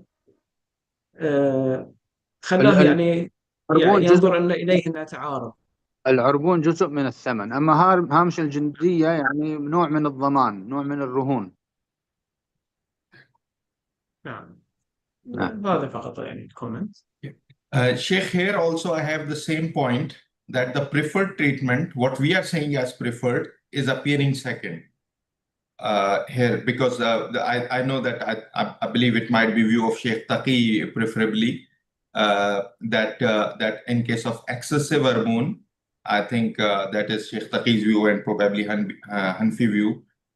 But what is written as preferable here, preferably the lesser may waive out the Arbon amount, any excess over the actual loss incurred. So my suggestion again to the board, if they can consider that what we write as preferred option should be written first, and what we write as the acceptable option should be written second after that. You know, in the classical jurisprudence, the majority's opinion is that Arbun are invalid, not permissible. Exactly. That's Sheikh, I'm not a scholar, but what I read, what I'm just saying that some don't allow it at all. Even in our part in property, we consider it to be like, refunded fully, not valid at all. So we don't consider it a boon sale. We call it bayana, and we don't call it a valid sale from that perspective. But yes, Sharia standard is there. It is understood. Still, we are simply saying one thing, that if we are writing ourselves that this is preferred, then we should write it first, and what is less preferred, we should write it second. Okay, we can bring this to the attention of the board. Okay, as earlier comments. Yeah. Okay. So then we move ahead, Brother Yusuf, please. Then we have scenarios related to Ijarah contract of different situations and scenarios. Okay, Sheikh, just a question. It is already 2 hours now from almost from the start.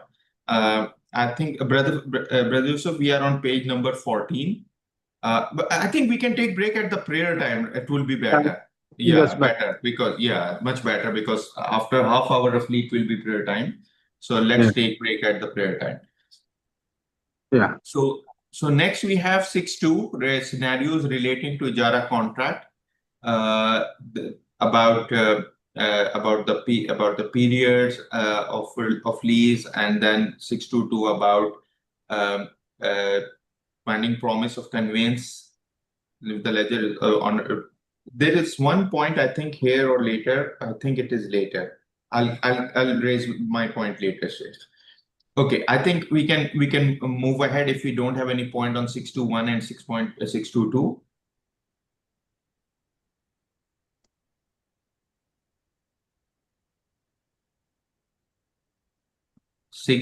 Okay, there is a comment and Q&A tab. Let me just try to see. Sister Nigat has another point. When revising the standard on Arbun, then possible situation there may also be further elaborated. We'll just take this point and pass it on, sister. Thank you very much. Now 6.24, any comment on 6.24?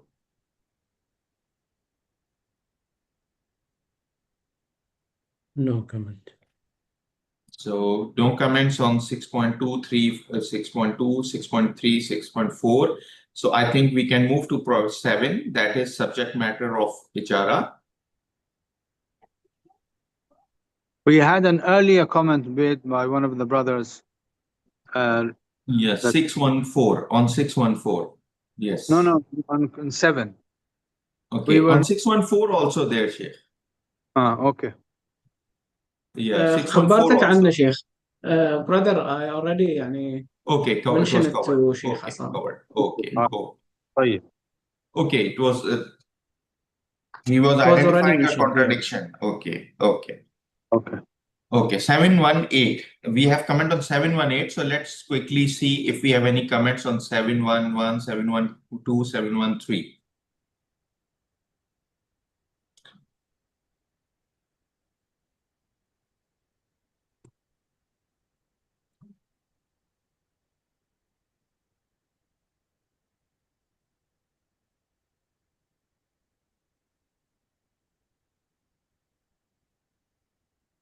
Seven 714 about permissibility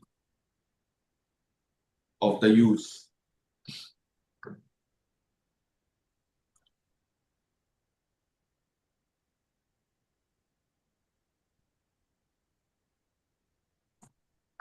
think there is a comment now. Brother Inayat Usmani has raised a comment on 621. It looks contradictory to the upcoming clause when there is separate Ijarah contract with each one. Brother Yusuf, we might need to go back to 621, please. Sure.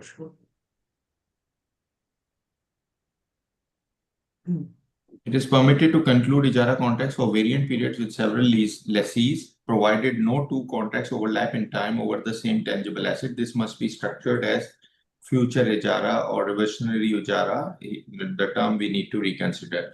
If the lessor has concluded Ijarah to own upon tangible asset for a specific period by way of binding promise to the conveyance, the lessor is obligated to honor that as promised. If the lessor fails to do so and concludes a subsequent Ijarah contract either after the first Ijarah period or during its term but commencing thereafter, the second Ijarah shall be valid. Meanwhile, the lessor assumes the liability arising from repudiation of the promise in favor of the first lessee. Brother Nath, I think you are talking about this one as Sheikh Isam sir. Would you like to explain that? Because the first one is about same asset, you can have 2-3 Ijarah contracts without overlapping the time. In the second para, the standard is talking about the situation that the first one was Ijarah Muntahiya bit Tamliq. But instead of selling it to him, the lessor decided that he will be doing another Ijarah with another person. So it means that he's not fulfilling the promise of sale. He's not fulfilling the promise for sale. So he will be liable. As I understand, the standard is saying that the second Ijarah will remain valid because Ijarah is a contract and the promise is not a contract by itself. So promise is not executed till the time you don't do it. Which clause? 621 and 622. Oh, so we're going back. Yeah, because we received a point on that one, sir. Okay, 621. Okay, so 621 is clear. Any issues regarding 621? No, he's saying that 621, he feels that 621 has contradiction with 622. 621 contradicts with 622? 622 and 623 and 624. He's saying that it is contradicting with the upcoming paragraphs. Upcoming clause. No, he's talking about 622. Now, Sheikh, I think 621 is clear. 622 says that 621 is applicable even if the first Ijarah is Ijarah Muntahiya bit Tamliq. But it says that since for example, I had a Ijarah Muntahiya bit Tamliq with brother, I'm lessor and brother Abdurrahman is lessee. And after 5 years, I'm supposed to sell the car to him. But instead of selling the car to him, I created a new Ijarah with brother Shakir. For example, after completion of 5 years, I will give the same car. For example, it's a car. I'll give the same car to brother Shakir. Now, what I understand that the second contract will be valid. This 622 is saying that second contract will be valid because second contract is a contract and it's a future Ijarah contract which is valid, while I am not fulfilling promise in favor of brother Abdurrahman, so I will be responsible for the promise-related damage. Brother Umar. Yes, sir. The clause is just emphasizing that if the Ijarah contract has a promise with it that at the end of the term of the contract, there will be transfer of title through whatever means. This does not change the rulings and the maxims regulating Ijarah contracts. It remains an Ijarah contract. Exactly. Agreed. Therefore, the actions of the lessor remain valid. So if the lessor leases, concludes a future lease, a future ijara, to continue to commence at the end of the existing ijara contract, wherein originally he had promised to the existing lessee that he will transfer, the lessor will transfer the title to the lessee. If, however, the lessor does conclude such a future ijara contract, that future ijara contract cannot be invalidated because of this promise. Exactly. Exactly. The lessor has reneged on his promise, and Yeah. therefore he must bear the consequences of reneging on his promise. It does not invalidate the future lease, but Sheikh, whatever harm the lessee has borne as a result of the lessor not fulfilling their promise, then the lessor must bear the consequences of that. That's what's saying. Noted, sir. But I was just noting that our brother Inayat has now said that he feels that contradiction is to 623, because earlier he said to upcoming clause, so I thought he's talking about 622. Now 623 we also need to see. It is permitted to conclude with persons the ijara contracts that subsist over a specific usufruct of a tangible asset for a specified term without specifying a particular time to a specific person. Yeah, at the end of it, about time sharing. This Time is sharing. time sharing leasing. That's it. Yeah. So okay. So we will give you all of you. I will give all of you this one based on time sharing. Yeah. The clause is saying you may have in Sharia time sharing leases. Okay. That's what's saying. Okay, so there is no contradiction, brother Inayat, as Sheikh is explaining, that this is a unique situation of time sharing lease. So the first one was about two different contracts, and this one is about time sharing based lease. Sheikh Isa Muhammad has on 622, sentence 5, let it be honor the promise, remove his. Just 622, brother, 622, above. We can Above take note 6, of it because it's, I think, 622. related to drafting. Here at the end. Promise, say remove, honor the promise. Okay, good. Yeah. Okay, good. Okay, thank you very much, Sheikh Isa. Okay, then we have comment from Brother Megat H. Hassan. Question on 714 and 715. What happens if there is sublease by lessee to a sublease lessee and activity of sublease in non-compliant with Sharia? Will this be subject to same requirement of sublease? So the first lease is compliant. Is it 714 and 7151?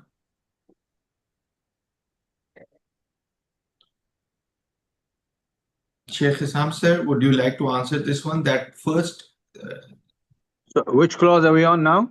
714 and 715. His question is, what happens if there is a sublease by lessee to a sublessee, and activity of sublease is non-compliant with Sharia?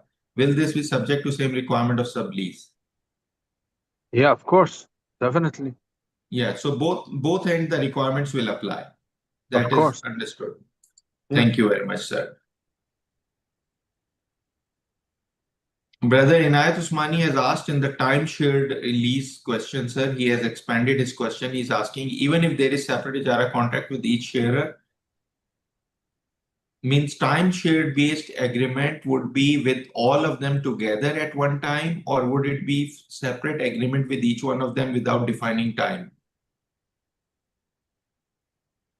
So Sheikh Isam sir, the question, if I understand correctly, Brother Inayat Usmani, is I have a time sharing lease. So I have an asset which I said that I will share with my colleagues, Brother Yusuf, Brother Abdurrahman, and Brother Shakir. And I said, I have this available, like, this apartment, and I will give you 3 months, 3 months each, for example.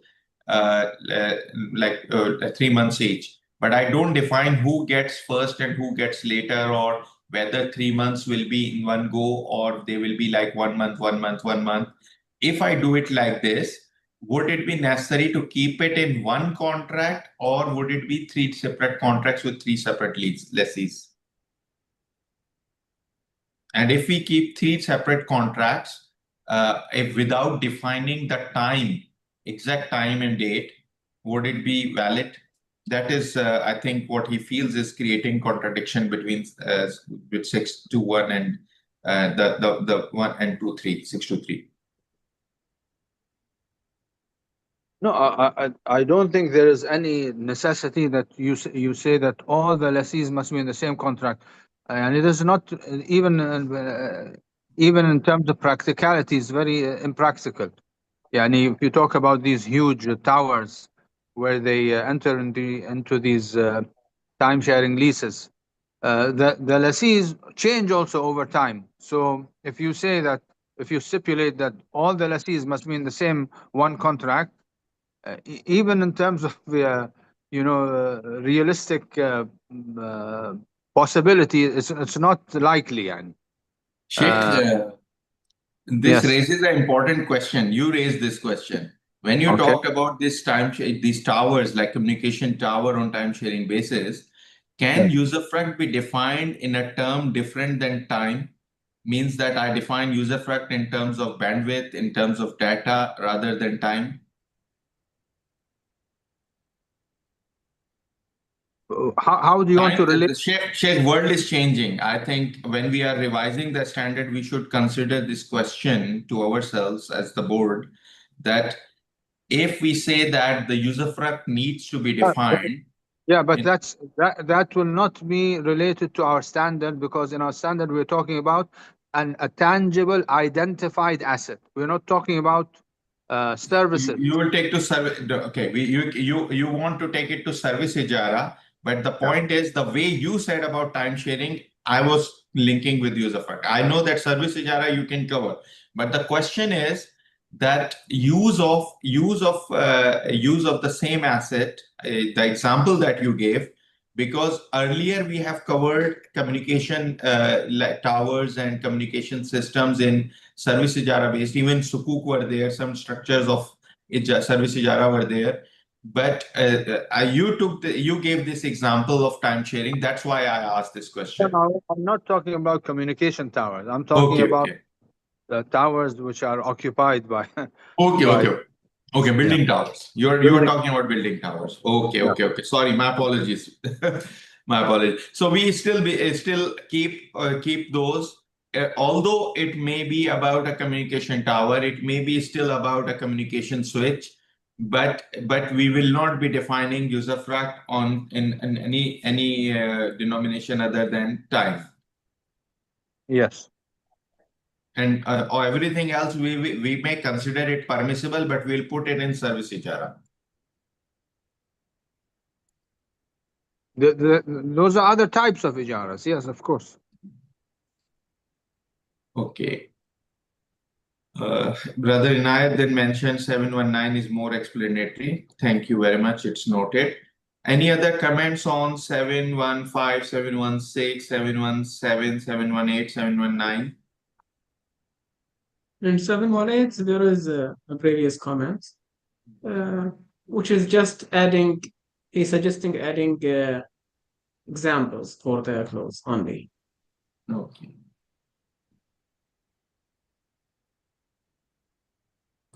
Just go back. Let me see. Just في آخر البند شيخ هناك just حاجة لأمثلة لما لا يجوز ضمانه في الغالب. Yeah, okay. If you can you just show the complete para, starting from 7.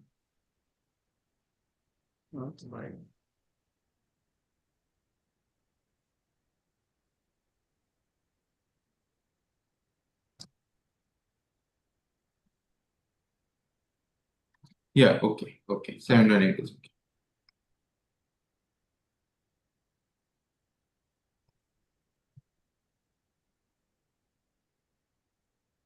So what's the issue in 718? No, sir, it's okay. It was actually, I noted it's a very intelligent thinking. I don't know whether Mashayikh identified it based on somebody actually using it or not, but it's very intelligent thinking. Yeah. I Okay. have a Ijarah, I have a musharaka with you, but then out of the musharaka venture, I lease out something to you. So now you are bound to pay fixed return on that. Exactly. So it means that technically I create a hila for that. So it is very intelligent thinking on behalf of Mashayikh, or maybe Mashayikh identified it based on some real example. Yeah, يعني because there are in real life many such examples, يعني unfortunately, sadly.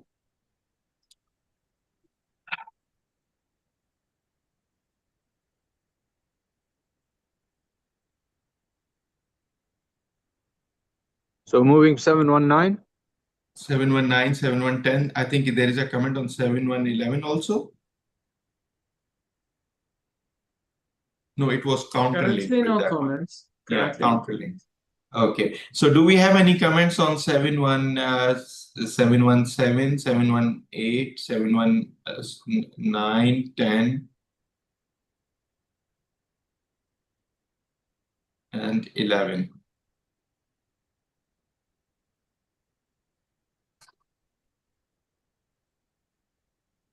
I think, Brother Yusuf, we can move ahead. Yeah. It's a long standard, and we are just midway or so. Yeah. Any comments on 7111, 7112?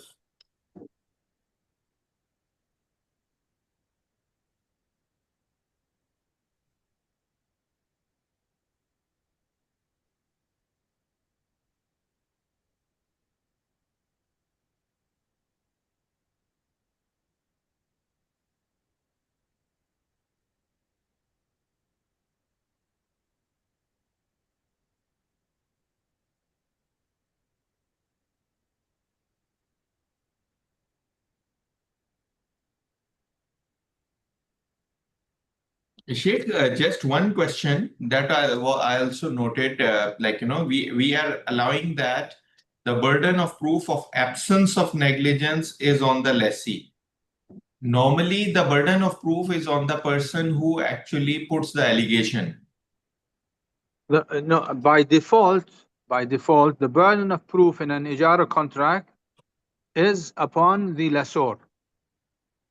By default, yani that means if the contract is silent, Yeah. then the lessee is deemed to be innocent. Okay. So that is the default situation. That is my understanding. Now, But here we are saying that if they pre-stipulate in the contract and it's agreed, finished, they have agreed to it, no problem. okay, Sheikh, would it be appropriate that we should say that they can mutually agree that the burden of proof will be this? Why we are saying that only lessor may stipulate? Then if you are saying that if it is part of contract, then it should be mutually agreed.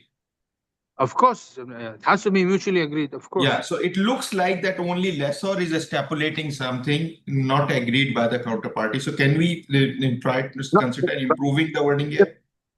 If the lessor stipulated and the lessee has entered into the contract, that means the lessee has agreed.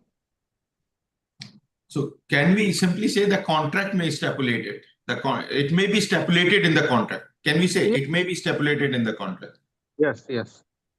Yeah. Brother Shakir, if you can make a note of it, that if we can change it to that in the contract, it may be stipulated.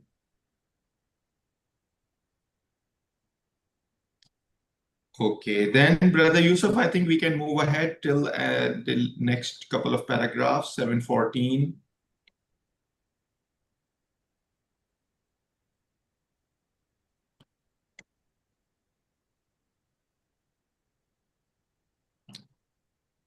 Seven, 715, 716. Actually, 740. These paragraphs about maintenance, about this recovery of maintenance, these are very, very complete. I think these are enhanced as compared to the last standard. Am I right? Yes. some of the situations have been explained in more detail, and these are going to impact the sukuk market. Yes.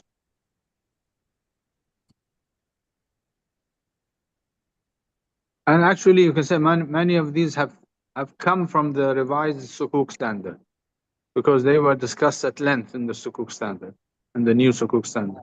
Yeah. Yeah. So irrespective of sukuk standard, this obviously is the primary conditions for Ijarah. So it's better that these are improved here. Sheikh, we have a comment, brother Inayat Usmani. I had a comment on 719 and this contradiction with 621. Brother, can you go back, brother Yusuf? Kindly, if you can go back to 719. Sure. I think it's related to his previous comments, which is separated contracts for different persons. So I think Sheikh Assam doesn't see any contradict with it. If he can explain it more, I think we can clarify it after That that. one contract with more than one lessees, Sheikh, this is talking about that. يعني يجوز المؤجر بين واحد من المسجلين فأكثر بأن يكون العقد لكل مسجل منفردا عن الآخر، أن تعدد النحوس في من العين أو ننفع ما يتولى من حقوق. كما يجوز أن تبرم الإجارة للمستأجرين فأكثر من عقد واحد ويشتركون في المنفعة بما يتفقون عليه، ويجوز لكل مستأجر أن يضمن غيره وله حق الرجوع عليه. Which part of the clause is difficult? Is This is problematic? contradicting with 621. Can you show back 621 also quickly, brother Yusuf, so that Sheikh can answer it?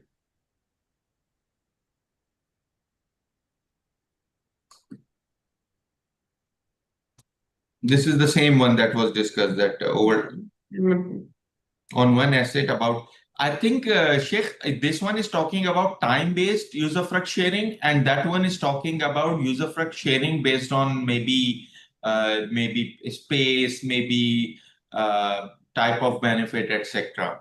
So Yeah, this one exactly. is time-based usufruct sharing, and so there might not be a contradiction. These are two different situations. Exactly, they are completely different situations. Yes. So the 621 is saying that there cannot be any overlap. All right. So because that is time-based. Yeah, if yani overlap can only be if you're talking about the same asset, the same usufruct, the same time. Right? So if it's the same asset with the same usufruct but in different times, there's no overlap. Agreed. But in the other one, which one was it? 719. 719 it was. Yeah, that's talking about different types of usufruct from the same asset or different sections of the asset. Yeah. So maybe there are two different floors of the building. So two different floors of the building. So or somebody is using asset for one of the purposes and other one is using the same asset for other purpose, and both are under the same contract. Yes. So but it's not time bound. The other one was time bound for the same usufruct. Okay, sir. I think brother Yusuf, I think 715, 716. 717, these are related to maintenance and all that. 717, insurance related reimbursement, putting it in the rental, supplementary rental. I think, Sheikh, one thing is clearly prohibited, that you cannot put directly the insurance amount into supplementary rental. You can have formulas, but you cannot put it directly. Am I right? This is This is a significant improvement in the market practice. Yes.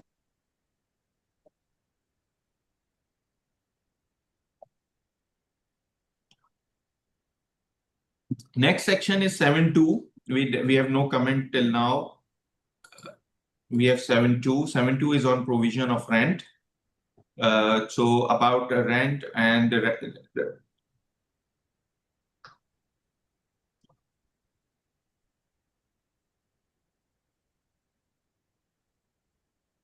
normally we have rent in form of cash only, but it provides that it can be another form of acceptable as the mal as well. I think that is the main point. then 722, 723.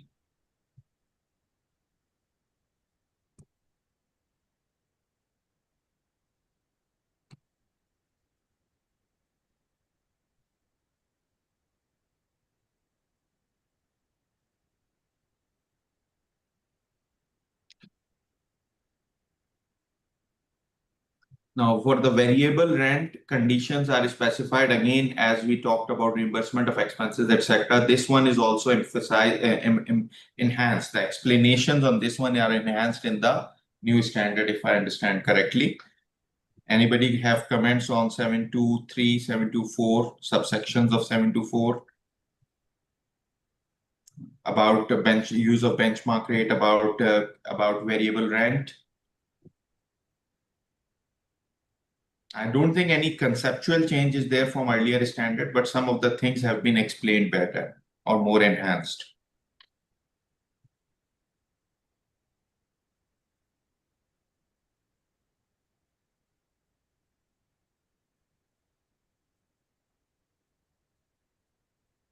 Sheikh, there is one question.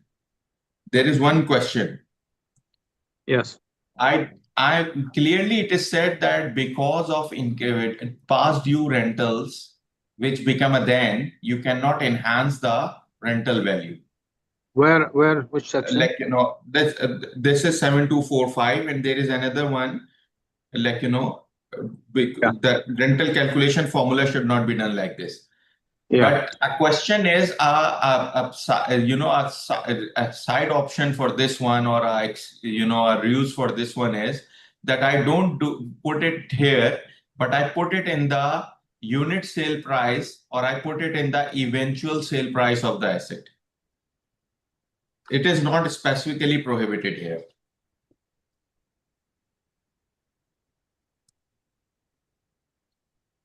You're talking about 72. Okay. Yeah, 7245. My point is, Sheikh, for example, I have given an asset to Brother Shakir for rent. Brother Shakir has delayed payment of 3 months rent. Now, that is a debt owed to me, so I'm not allowed to add anything to that because that will be interest, because it's already a debt. The standard says in this para, and I think at another place as well, the standard says that I am not allowed to put in the formula that my future rentals will increase because of his delayed payments. This is okay. Yeah. But what happens, Sheikh, that at times the hila that is used is that I don't add it to the rent, but I add this thing to the unit sale price in case of gradual transfer, or I add it to the eventual sale price if the total sale takes place at the end. So the point is that I can understand that that is obviously still a promise, but the standard doesn't address this situation clearly. Yeah, of course, the standard cannot address all plausible situations. But anyway, the standard is saying that this Sharia-wise, this is impermissible. You could do it by a legal route, but it will not be halal income. If you increase your future rentals due to outstanding rental, that's not permissible. That is a type of interest. But if I do it in the sale price calculation, not in the rental price calculation, then what? But the sale price calculation will already have been agreed before that. That's what I'm saying, that if we put in the formula, because it says that you cannot put in the rental calculation formula. But what if I put it in not in the rental formula, but in the sale price formula, which will be eventual sale or unit sale? Such that the formula mentions that one of the variables will be outstanding rent? Yes. No, of course, this will not be permissible. So my point is, standard is silent on that part. So if we can take my humble suggestion that board may consider that this clause may be expanded for that purpose as well. I think this is a very succinct observation.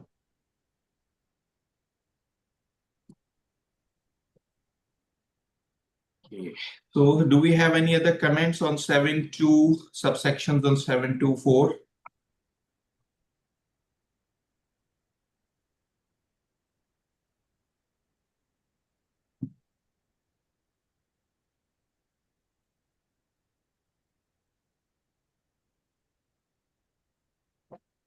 This is because of the new benchmark rates, daily rental and all that. This is all, new clauses. These clauses are, in my humble understanding, trying to address the issue of the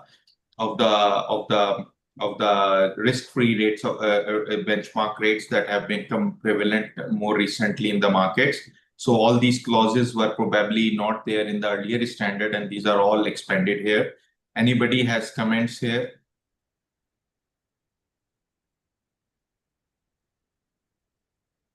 7.2.5 and its sub-clauses. Okay, Brother Yusuf, I think we can continue. I think people may start getting tired now. It's a very long standard.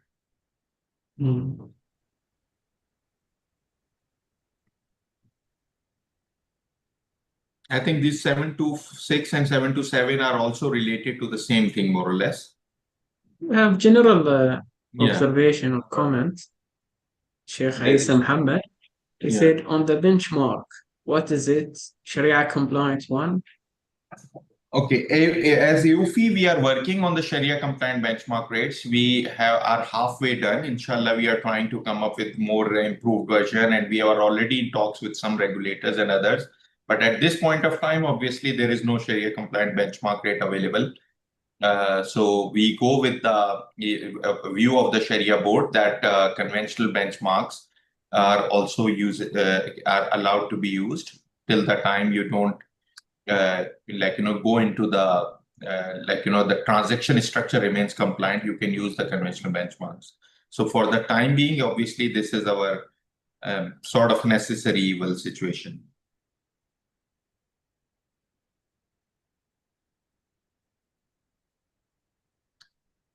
Securities for Ijarah receivables and their treatment. What are allowed? I think any comments on the securities part, section 8?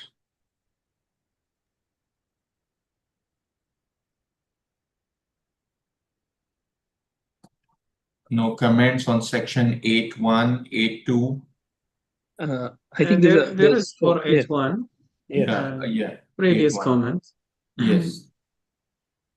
شيخنا في ملاحظة سابقة نعم على البند 8.1 يذكر يعني المعلق في حالة حوالة الحق على مستحقات المستأجر لدى الغير لعلها مقبولة باعتبار أن ذلك الغير يقبل وأمواله وحقوقه المالية كضمان. 8.1 تعليق على نعم. 8.1. طيب خلينا نشوف 8.1 يقول يجوز أخذ ضمانات المشروعة بأنواعها مثل الرهن والكفالة وحوالة الحق على مستحقات المستأجر لدى الغير لتوثيق الحصول على الأجرة أو الضمان في حالة التعدي أو التقصير. طيب والتعليق إيش هو؟ يعني هو يقول لعلها تكون يعني لعل المجلس قبلها باعتبار أن الغير يقبل وأمواله وحقوقه المالية كضمان. يعني لربما يعني تعليق إضافي أو تعليل للحكم. هذا يكون في شو اسمه في المستندات الأحكام الشرعية. نعم. Sheikh, just after reading now, I have a question here. We are saying only from the third parties. We are not allowing, from himself first. The personal guarantee, rahan, assignment of rights from himself first. We are saying only from third parties. 8.1. Yes, sir. It is permitted to obtain Sharia compliant securities of all types, including pledge, personal guarantee, and assignment of rights over lessee's receivables from third parties. So? No, I'm saying that from himself also. The question is, if I obtain the personal guarantee and rahan from himself, what is the Sharia prohibition for that? There's no Sharia provision from that, of course So I not. think we should allow that from him or from third parties. Unless it is covered somewhere else that from him we can take. But I think the section is starting here. In order to secure receiving the rent or to have liability coverage against misconduct and negligence or breach of them, it is permitted to obtain Sharia compliant securities of all types, including, of course, if you're getting it from third parties, how can it be impossible from you directly? That's a given, yani. So when we are saying including mortgages, personal guarantees, kafala, and assignment of rights over lessees receivables from third parties. Okay, third party part is only related to hawala. Yeah, of course. Okay. So again, maybe it is my misunderstanding over the reading or reading mistake, but can we clarify it?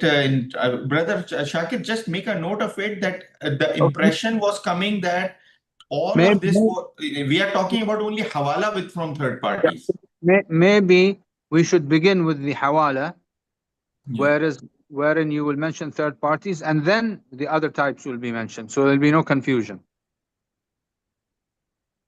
Okay.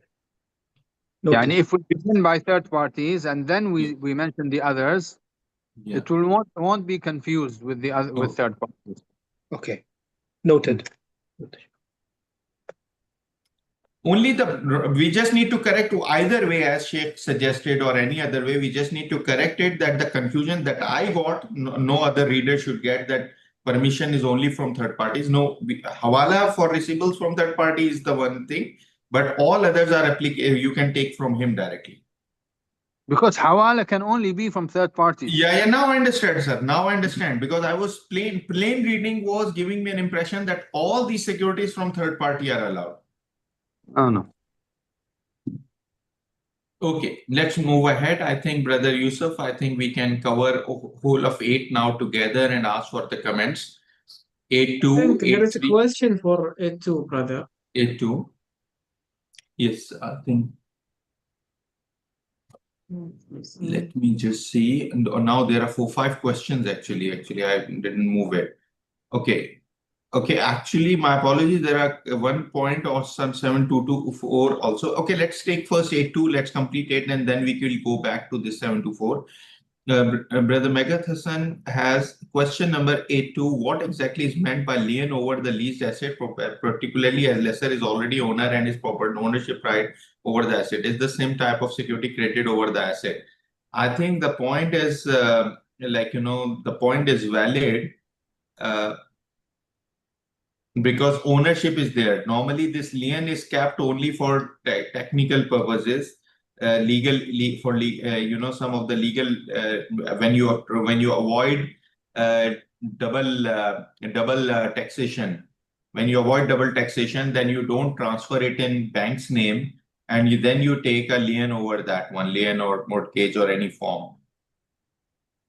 No, I think the point is that this clause will be meaningless when we are talking about sale and leaseback.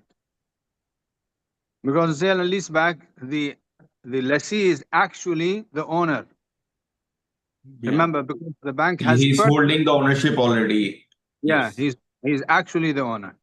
So, but the clause is not the clause is a general clause. Yeah, and it may of course it will be more useful when it's an straightforward lease, not sale and lease back. Sheikh, here it is not I think it's a translation issue. Sheikh, here I think it is talking about when you see it is habs of the asset. Yahbas al-ain al-muajjara. I think it's talking about not lien. It's talking about keep taking possession or means that it's saying that till the time you don't pay me, you cannot use the asset. It's more like that. It is translation error. Here it is not in the meaning of lien. You can go ahead, Dr. Yusuf Siddiqui. You are panelist already. You can go ahead. Brother Yusuf, here it is not in the meaning of Salam. lien as I understand Salam now. alaikum. Walaikum assalam. Yeah, السلام. actually, alaikum assalam. Actually, this word, Tawthiq ad-Diyun book by Sheikh Taqi, and even we have mentioned that in the footnote. Sheikh Taqi has mentioned that al-habs is lien. And Sheikh Taqi, mashallah, being a Sharia scholar and a judge and having the full knowledge of law also. So he has spoken in the Tawthiq ad-Diyun book about that haqq al-habs is basically lien. That's why we have taken that, adopted that word. Got your point. And But here even- maybe, Brother Yusuf, here it might be not, because normal lien, when you keep a lien on the asset, here it is not exactly in the meaning of lien. Here it is in the meaning of keeping the lessee away from using the asset or usufruct of the asset till the time he doesn't start paying the rent. could be possible. The way That's it why is we have used here is mentioned slightly different, probably.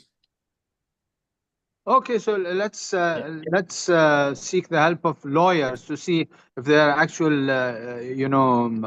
legal jargon for this. Okay. Only. Right to keep possession of property belonging to another person under debt owed by the person is discharged.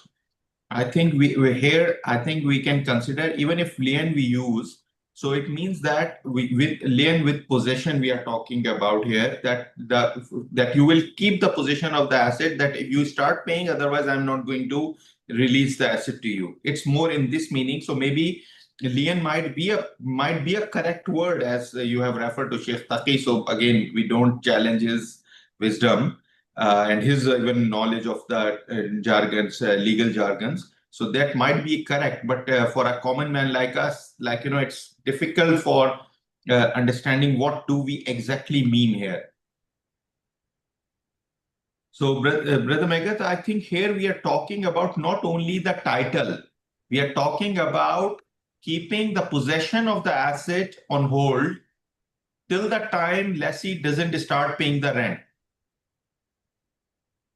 So, for example, it is my car that I have given to Brother Abdurrahman for lease, and he doesn't pay rent for 3 months. So I repossess the car for the time being, and I say, you start paying the past rents and future rents as per schedule, then I will release that to you. If we read the whole para, it is in that meaning. So it's not the title only, because title can be kept by the lessee or under an agency arrangement, or on behalf of the principal.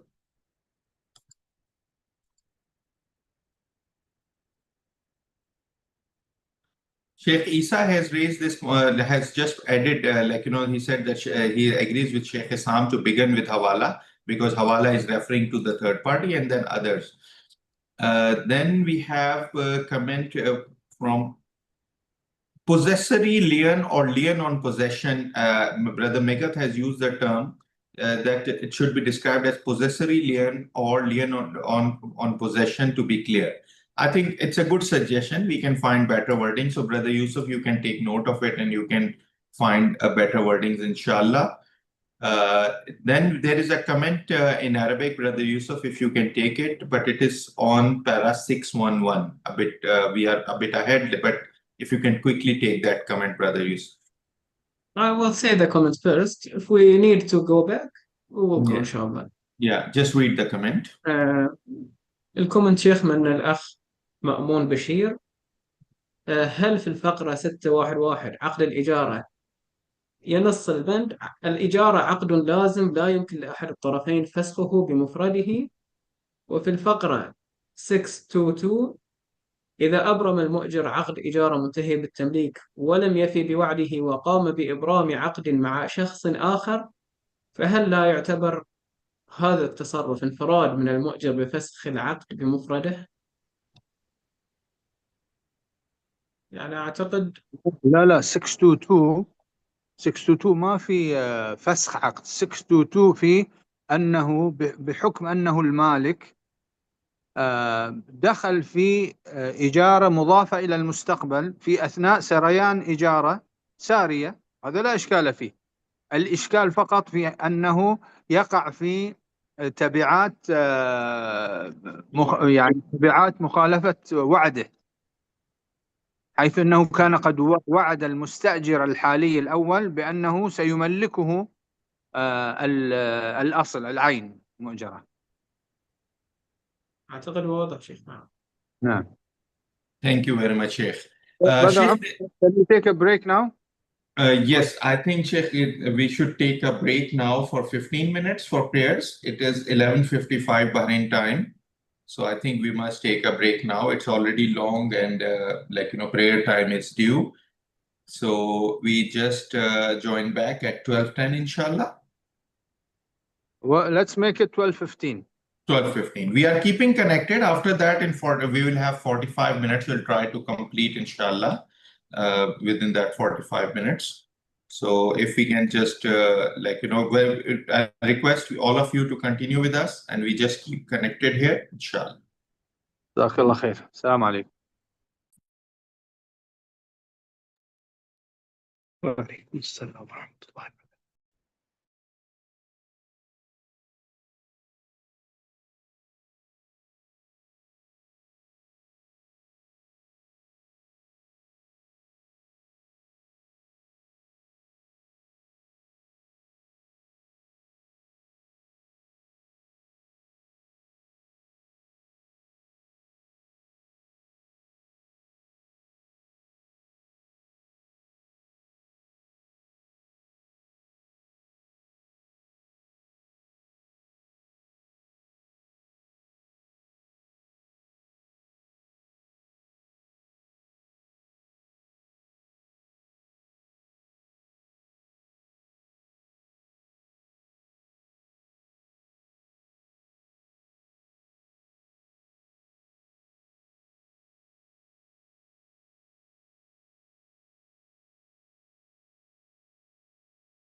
Brother Yusuf, I think we should just wait for Sheikh Islam. As soon as he's back, we can start. I'm with you, brother. I'm with you. But I'm in the car, but I'm with you. Okay, then we can start. We can start. So, Bismillahirrahmanirrahim, and welcome again. I think we should continue and we should continue our discussion. We have limited time. Some of the people might not have joined us back after the break. So let's continue at a faster pace. It's already a long standard, long public hearing. So we should keep it focused now. We have one comment on 7244 by Brother Muzaffar Khushnidinov. Welcome, Brother Muzaffar. If the building is rented and the rent amount is calculated as a percentage of revenue of previous month of lease, does it fall under prohibition of independence in Section 7244?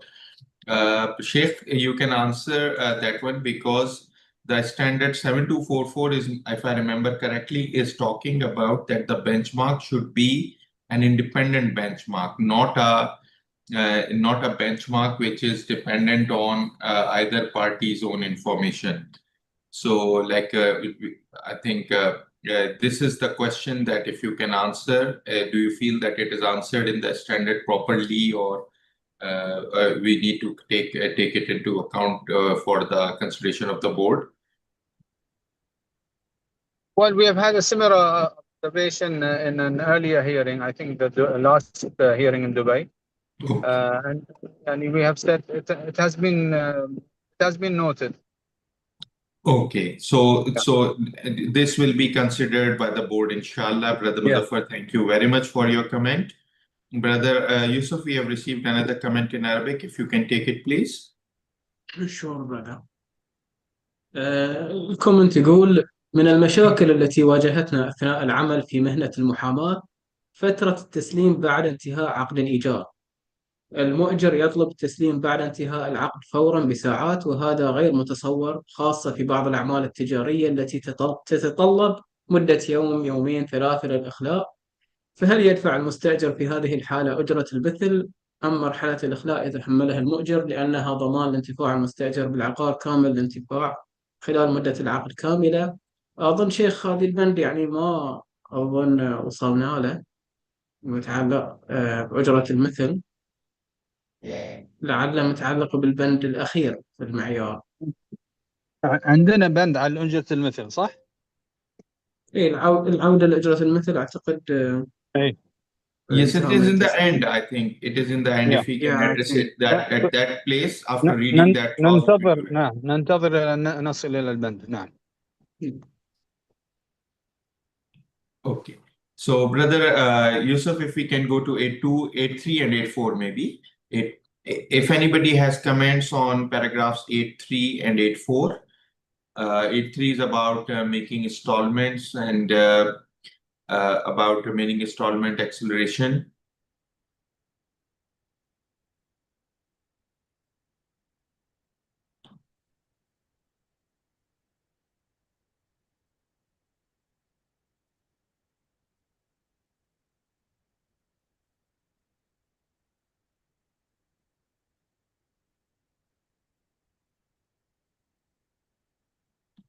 Any points on 8.5 and 8.6? In 8.5, it is about the charity clause. 8.6 is about security, whatever security or whatever rehan is there. It's about that and what sort of guarantee, what.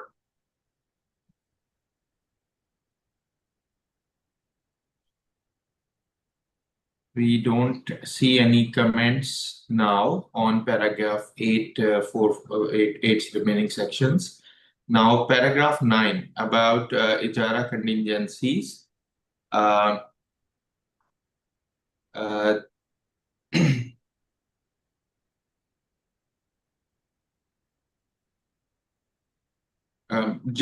was having a small comment about the heading. Would it be eased? Is the proper term here?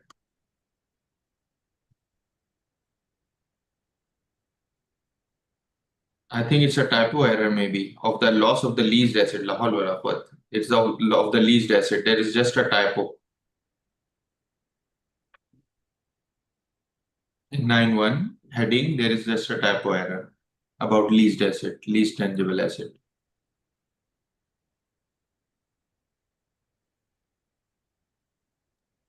What is exactly the issue, Brother Umar?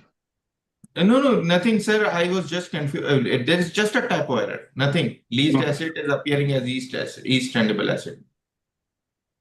Okay. We have Brother Yusuf Sadiq. He's with us, right? Yeah. And anyway, the points we are noting and anything will be minor editorial things will be forwarded to him anyway.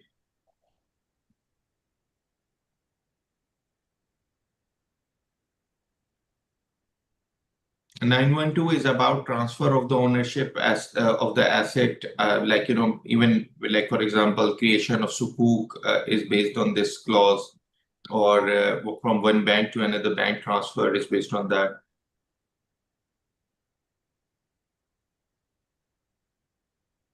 I think 9.13, I can't see any comments coming up. 9.13 about novation of the lease contract to third party. Brother Yusuf, I think you can move unless we get a point from anybody. 9.14 is about total loss situation. In the total loss situation, 9.141, Brother Yusuf, stop here. I think I had a small point here.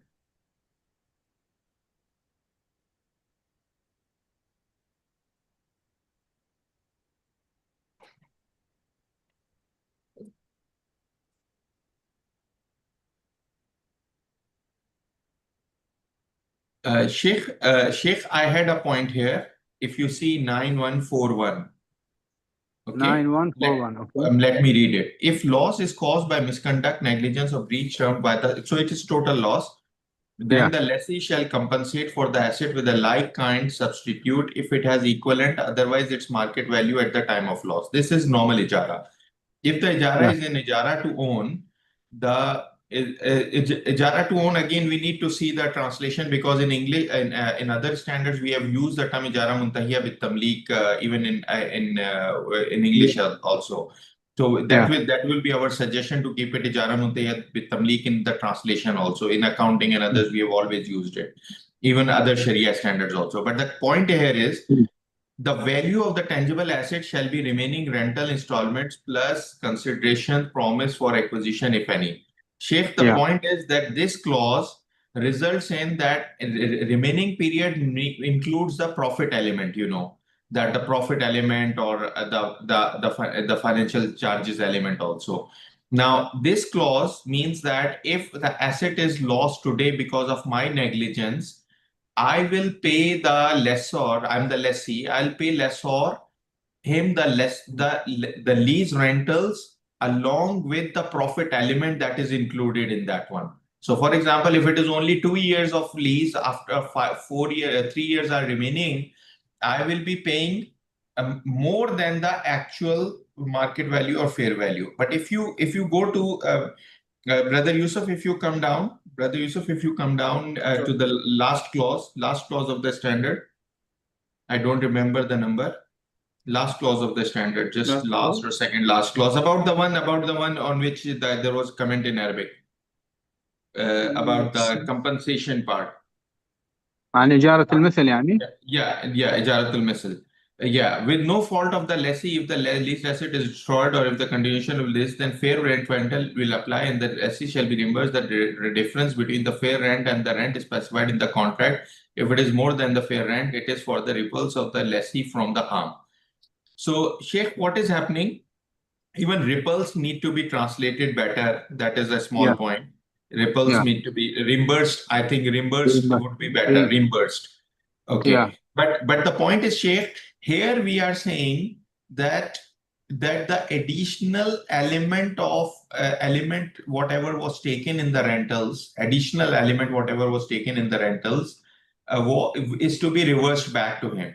While in that one, rentals of the remaining period plus the purchase promise price, all of it is to be paid to that. That is more than the genuine loss. Because if you see the loss situation, it's not only because for the rentals, you don't, because even in that situation, there will be some claim of, some claim of insurance, etc. And also, even if there is no claim of insurance, the rental element includes the profit part as well. So technically, in that clause that we were seeing earlier, that is unfair for the lessee, sir. Even if it is by his fault. I would say it's not unfair.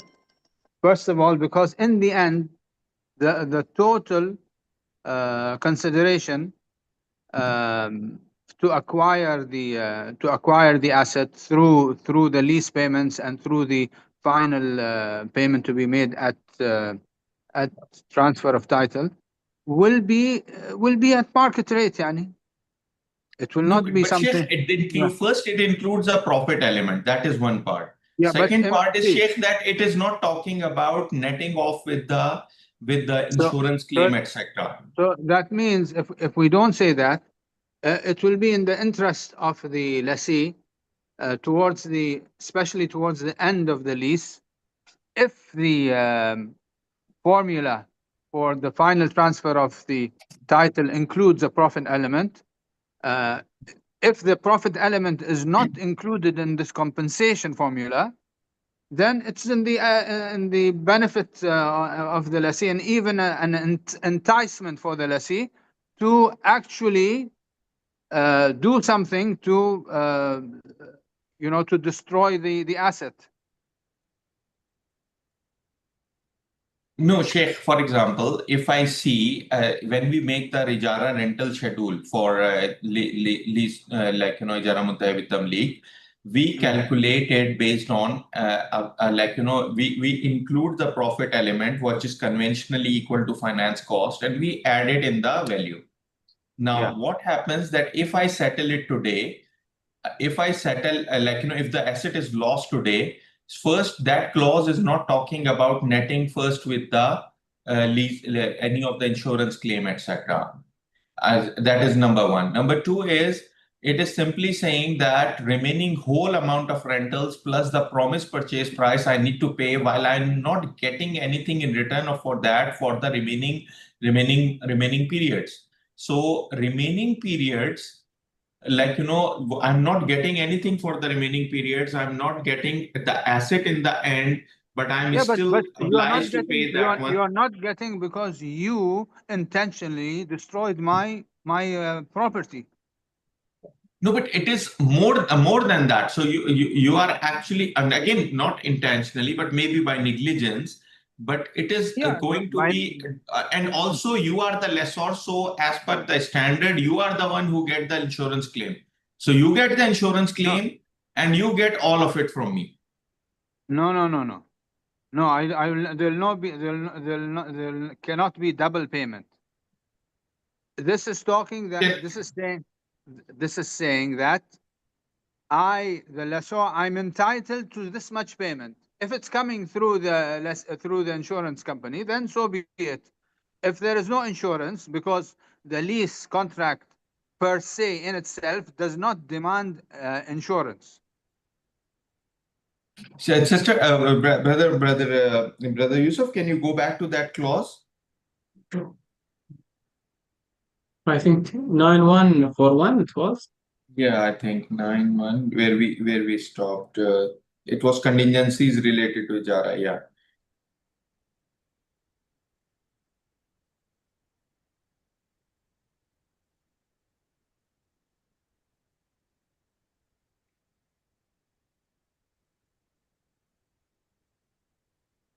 Sheikh, this one, again, I think in the public hearing, we may not need to go in more detail for this one.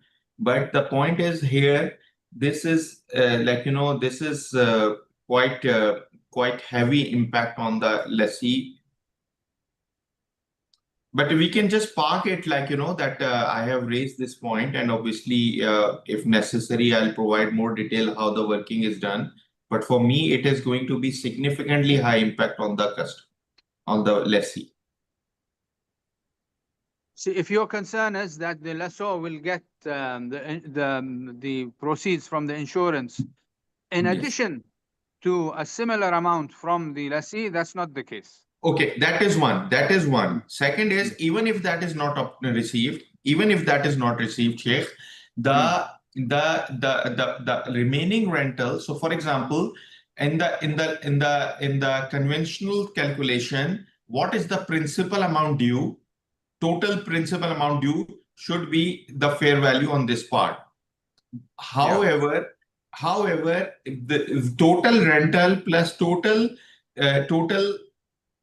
so for example, let's assume there is a lessor who is following IFRS, not following AAOIFI financial accounting standard. So it will be easier to understand. Under IFRS, in his books, the balance will be principal amount receivable. The principal amount will include for sure the sale price, eventual sale price, but it will include the remaining rentals principal part, not the remaining rentals profit part, which means that the total amount that is appearing in the books of the lessor is the remaining receivable amount. He should be, even if there is no insurance claim, he needs to be compensated for that. That is okay. But if we add the remaining rentals amount plus the promised sale purchase amount, that will be more than the amount that is appearing in his books based on what he calculates under IFRS, under time value of money, because the profit element is included. So the future profit element is the difference between the two. But as I suggest, sir, if we just put it on hold, that is a comment from us. Okay. And it can be that working can be done and seen how the difference will be there. And then obviously a fair treatment can be decided. Okay, no problem. Okay. Okay, do we have any other comments coming up? Okay, Brother Javed Ahmed, regarding 9141, in the case of Ijarah Muntahi with Tamliq, the compensation should not be outstanding rentals, rather should be only market price, or to be more fair, whatever is lower from the both values. It is taken from any fiqh view. I think Brother Mufti Javed is not exactly saying what I am saying, but probably he's coming to the same conclusion that he also feels. More or less. Yeah, more or less, because he also feels that it is not fair. His suggestion is different, but I think observation is the same. Okay. Okay. Then we have Sheikh Isa. Can you share here his bilingual standard file here, please? I think Brother Yusuf, if you can put it in the chat window, the link to this bilingual file, please. Sure, I will share it, inshallah. And Sister Nigat has a point: if an asset is lost, then why to include remaining rental installments? Sister, we are right now assuming that there is no insurance claim. After putting insurance claim, only the difference should be compensated. More or less, you have also raised more or less the similar point like we have raised. Okay, Brother Yusuf, I think we can move ahead. Sure. So do we have any comment on 915, 916, 91? I think, Brother Yusuf, since we have limited time, so let's try to be quick and take the whole section together till 9.916. Okay, then for 992, that is rescission and renewal of the lease. So about rescinding situations, what are the rescinding situations? And then the whole 92, if we can take it together, because as I mentioned that we are running short of time now. So if we can take comments on whole of 92 together.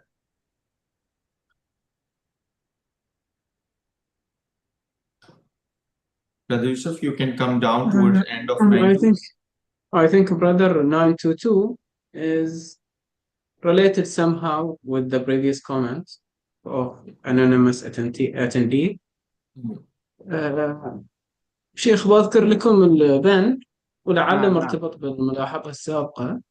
نعم. البند يقول إذا تأخر المستأجر في إخلاء العين أو تسليمها للمؤجر متى وجب عليه ذلك فللمؤجر مطالبته بأجرة منفعة تلك المدة. نعم. الملاحظة من المشاكل التي واجهتنا أثناء العمل في مهنة المحاماة فترة التسليم بعد انتهاء عقد الإيجار. المؤجر يطلب التسليم بعد انتهاء العقد فورا بساعات، وهذا غير متصور خاصة في بعض الأعمال التجارية التي تتطلب مدة يومين أو 3 أيام للإخلاء. فهل يدفع المستأجر في هذه الحالة أجرة المثل أم مرحلة الإخلاء يتحملها المؤجر لأنها ضمان لانتفاع المستأجر بالعقار كامل مدة الانتفاع؟ طبعا الأصل مثل ما يقول البند واضح، للمؤجر مطالبته بأجرة منفعة تلك المدة، ولكن بما أن صاحب الملاحظة يقول أن هذه يعني مشكلة تتكرر، فالمعالجة سهلة. المعالجة أن تذكر هذه الحالة في أصل العقد. يعني ممكن يذكر في أصل العقد أن مدة الإجارة تشمل مدة الإخلاء قبيل تسليم العين إلى المؤجر، أو أن للمستأجر أن يستمر في شغل العين مدة مثلا يوم، يومين، 3 أسبوع بعد انتهاء المدة لتسليمها بحالة صالحة للاستعمال إلى المؤجر بعد انتهاء المدة، أو يعني ما شابه. يعني بما أن المشكلة تتكرر فإذا معالجتها سهلة بأن تؤخذ بالاعتبار عند إبرام العقد ابتداء. شيخ وإلا فللمؤجر مطالبته بأجر منفعة تلك المدة لا شك. Sheikh, as I can understand this point, as much as I can understand, so the question is that if the asset is not returned exactly on the date of this one, the lessee may extend it as a necessity. So in the meanwhile, he will pay the fair rent or Let me say something, brother Amar. When we are talking about individuals and not institutions, if I'm an ordinary individual lessee, I've rented this place from you for my domestic reasons, I know when the lease ends and I will be arranging to leave the place before the lease ends. Yes. This is the usual practice. Yes, when we're talking about institutions, institutions have a lot of legal muscle and financial power. Yes, then they can play around, but that doesn't free them from their obligation to compensate the lessor for the extra time they have used the asset. Sheikh, this is where I was actually coming to the second point that we have seen as an actual Sharia audit issue. The point is that at times lessee feels that it's Ijarah Muntahiya bit Tamliq, so asset becomes mine automatically, and he continues using the asset, and the offer and acceptance is not done. This clause is not feasible in Ijarah Muntahiya bit Tamliq. Yeah, that is what I'm saying, that I am not sure that we have covered this situation very clearly, how it happens in case of Ijarah Muntahiya bit Tamliq, where the customer does not return the asset on the next day and he keeps it with him and he does not execute the transfer documentation also, like, at least offer an acceptance. So even banks are like, very weak in this Sharia control.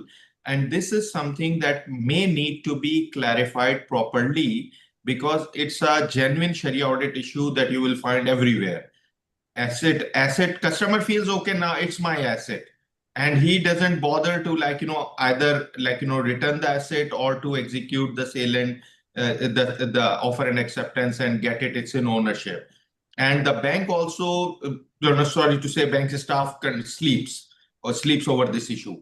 And then what happens, Sheikh, that on the end of the lease day, even insurance expires. Even insurance normally, because insurance normally is according to the period of lease. So insurance also expires. So it means that he need to transfer the asset in his name and he need to get insurance in his name now. This is something that need to be at least somehow mentioned in the standard, that it is mentioned earlier at the Ijarah Muntabi Tamliq that it does not automatically transfer. But what happens about the zaman of the asset at that point of time, responsibility and ownership and loss of the asset at that point of time, what happens at that stage when the lease is ended? The customer is keeping it in his hand, not returning, not going offer and acceptance, not doing the new leasing and new insurance. So this might need to be clarified in the standard, sir. Okay, there's no harm in clarification. Okay, no problem. شوف في كومنت كذلك يعني يقترح ذكر أسباب التأخير، بحيث ما يكون فقط تحميلها على المؤجر، وإنما يعني إذا ما لم تكن في قدرة المستأجر لا يعاقب على ذلك. لا، دفع الأجرة مقابل الانتفاع أو التمكين من استيفاء المنفعة، هذا ليس عقوبة، هذا حق المؤجر. يعني مطالبة المؤجر بحقه ليس عقوبة للمستأجر. هذا إنما هو يعني حقوق معاوضة في عقد معاوضة.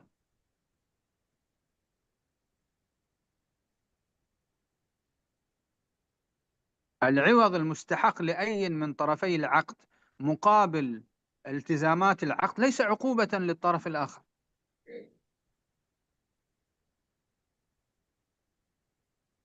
نعم. صحيح. Okay, Sheikh, we have point from Brother Megat Hassan. Question on 923, as this covers termination relating to individuals who are contracting parties, what about the winding up or insolvency of a contracting party? Is corporate contract parties winding up insolvency covered in another termination provision of the standard? I don't think so, but would it be appropriate if we add an explanation here that not insolvency, legal liquidation will be considered death? Am I right? We're talking about 923? 923. Yeah. Ijarah shall not end upon the death of either of the contracting parties. However, the legal layers are permitted to rescind the contract if they prove the contractual obligation become unduly burdensome or exceed their needs. Would the same thing apply on a liquidating company that goes under receivership? If that company is the lessee? Yeah. Well, if it goes under receivership, the lessor is just pari passu with other creditors. No, but Sheikh, lessor actually owns the asset, even if it is that is not pari passu. Actually, he has first right on the asset. I'm not talking about the assets. I'm talking about the the due rent. No, but this is about cancellation of the contract. Because that clause is saying that Ijarah shall not end upon the death of either of the contracting parties. However, the lessees here are permitted to rescind the contract if they prove that the contractual obligations have become unduly burdensome or exceed their needs. So what the comment is that this is not addressing the corporate entity issue. So the question is, if the lessee is the corporate entity and it goes into a liquidation process, so can it unilaterally cancel this one and say that the receivers or the receiver manager can say that we want to cancel it? يعني if it's going under, if the lessee which is a corporation which is going under, what can you do? You are helpless. I think you are right. Absolutely, you are right. But the same situation is in case of death, that you are okay. What I suggest that No, it's we not the just same take a situation. note for the board. If Yeah. they feel something need to be written, they will write it down. Okay. Okay, Brother Muzaffar raised his point again about 722244 about calculated percentage of revenue of previous month. I think it was answered by Sheikh. That independence requirement, that it cannot be based on it has to be based on independent benchmarks. So if you are referring to benchmark, I think Sheikh, you answered it already. Yeah. في برادر عمر ذا سيم شيخنا رد الأخ يقول ما نقدر ننزل عليها قاعدة ما لا يتم الواجب إلا به فهو واجب، وتمكين المستأجر من انتفاع طيلة المدة يفهم منها أن الإخلاء يكون في وقت بعد انتهاء العقد وليس في أثنائه. من يخلي قبل المدة هذا متطوع متكرم حتى لا يقع في مشاكل، لكن من وجهة نظر حقوقية لا تنطبق هذه الحالة، كما أن نظام المعاملات المدنية السعودي أضاف قيد دون وجه حق في مسألة التأخر. هل تعتبر هذه الحالة تأخر بوجه حق؟ يعني قصدك تسليم العين المؤجرة بعد انتهاء المدة؟ تمكين المستأجر من الانتفاع أن الإخلاء يكون في وقت بعد انتهاء العقد لا وليس لا، في هو أثنائه. الأصل أنا استأجرت منك بيت لمدة سنة، وأعرف إيه. أن تسليم البيت لك يأخذ مني مثلا أسبوع. هذا يعني أنني علي قبل انتهاء المدة بأسبوع أن أقوم بإجراءات الإخلاء.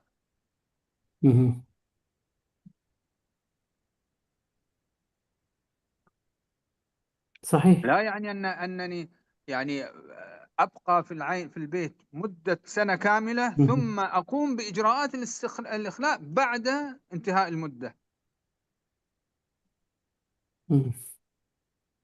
لكن حيث أن هذه يعني نقطة تكررت، وخاصة يعني يقولون خاصة يعني مع المؤسسات تحصل إشكالات كثيرة في هذا الباب، فإذا فلتعالج المسألة ابتداء عند إبرام العقد. عند إبرام العقد ينص على أن هذه مدة العقد لا تدخل فيها مدة إخلاء العين بعد انتهاء المدة، ولا تتجاوز مدة إخلاء العين بعد انتهاء المدة مثلا أسبوعا أو أكثر أو أقل. نعم. طيب، المعالجة سهلة. إذا يعني المشكلة متوقعة ابتداء فليعالجوها ابتداء. طيب شيخ، فعلا في بداية العقد يعني ينص. نعم. طيب ينص يوسف. بوضوح أن هذه المدة تشمل فترة الإخلاء أو لا تشمل فترة الإخلاء. إذا ما تشمل فترة الإخلاء، كم مدة فترة الإخلاء، وهل هناك أجرة عن تلك المدة أم لا؟ ينص على ذلك بوضوح. صحيح. I think Brother Umar, the Arabic comments now addressed. Now, there are two comments from Sister Nigat which are linked together on the same point. It's 922.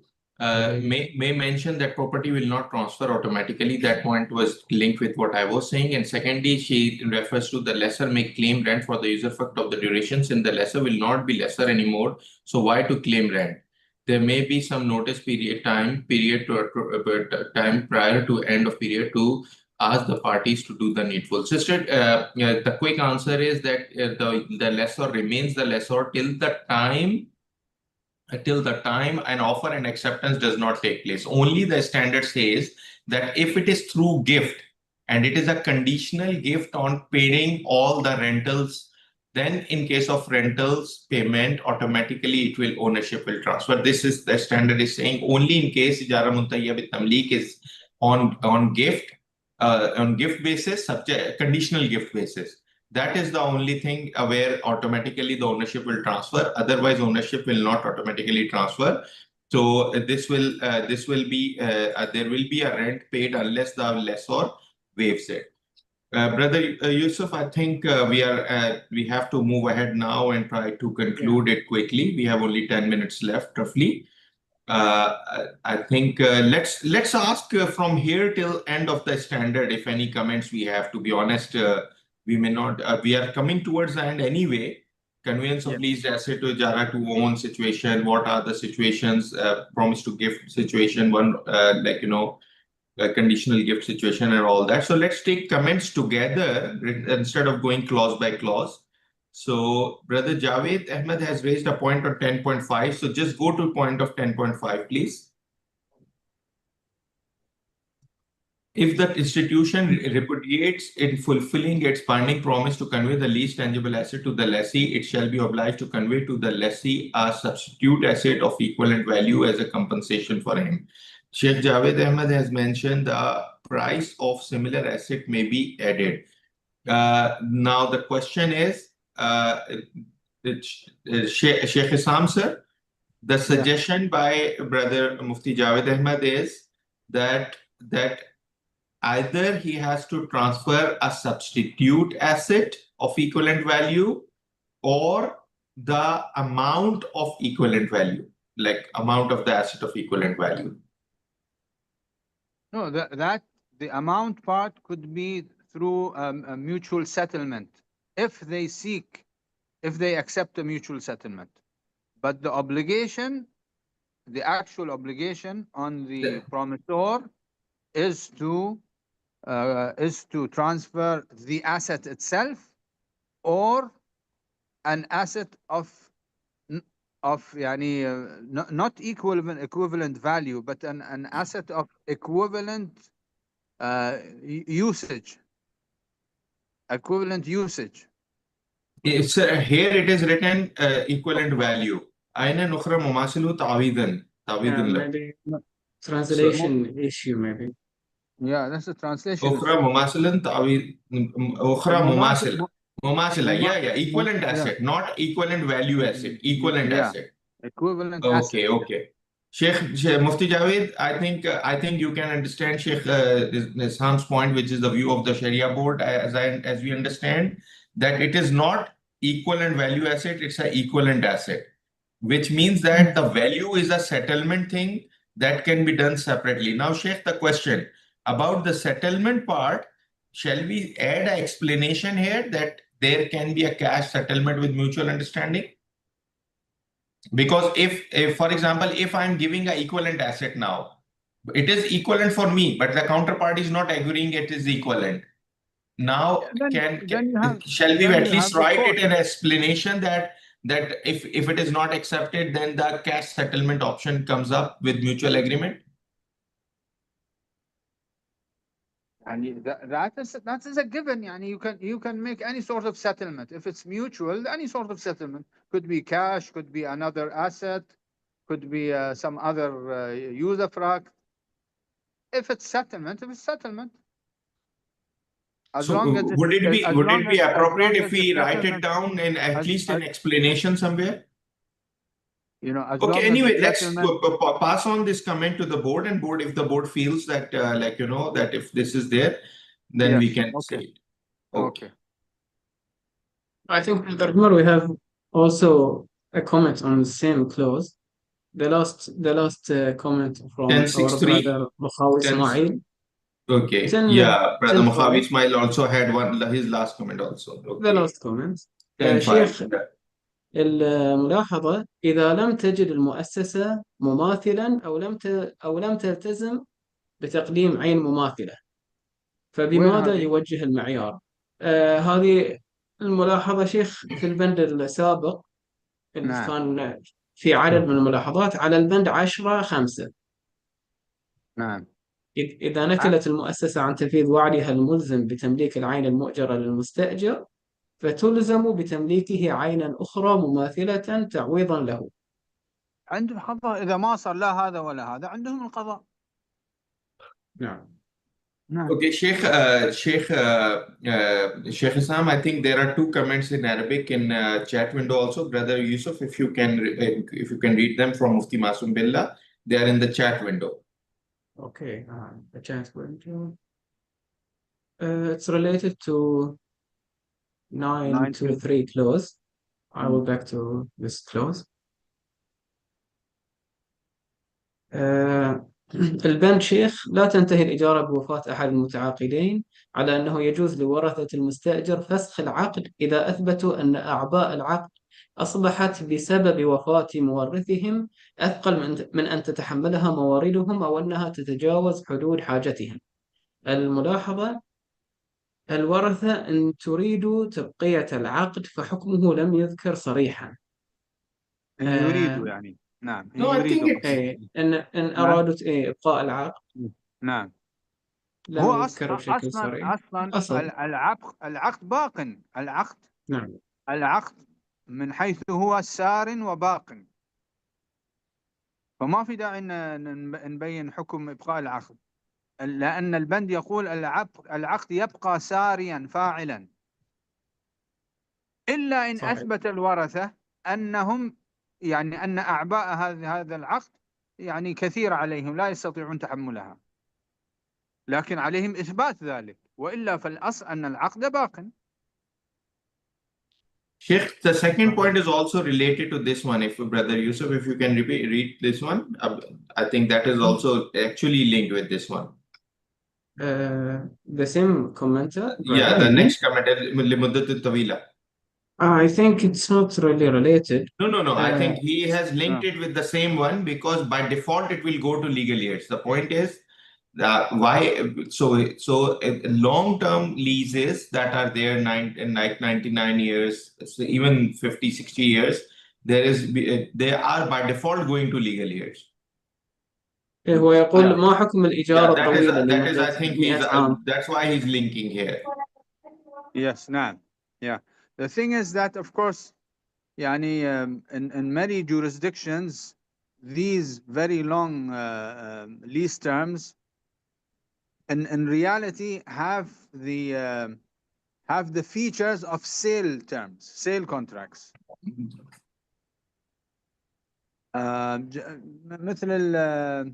مثلا المساطحة اللي تكون على 100 سنة، حتى بعضهم أكثر، يعني in the UK they have lease terms of 999 years, not only 99 years. I don't know where they're getting this from. But anyway, yes, this is of course this is a Sharia issue, yani, and that's why Imam Shafi'i actually says no lease can extend for more than 30 years. Imam Shafi'i puts a limit of 30 years on it.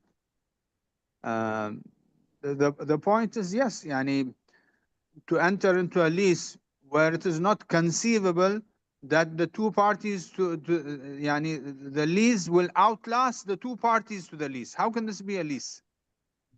The lease outlasts the two parties to the lease. How can this be a lease? Unless it is some sort of a legal arrangement to address, for example, taxation issues and the like.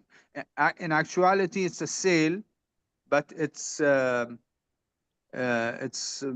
Sheikh, the purpose is the government wants to keep the ultimate rights to the land to itself. That is the main reason. Government or king, they want to keep the ultimate right of land to themselves. That is the reason. Yeah, so in actuality, it's a sale.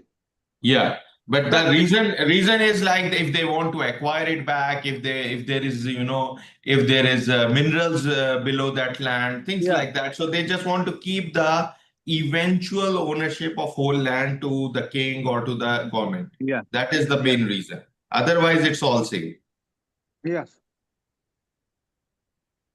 There is 10.5 again. The comment, Mufti Masum Billah's comment also include about 10.5 that we were discussing. I think in case of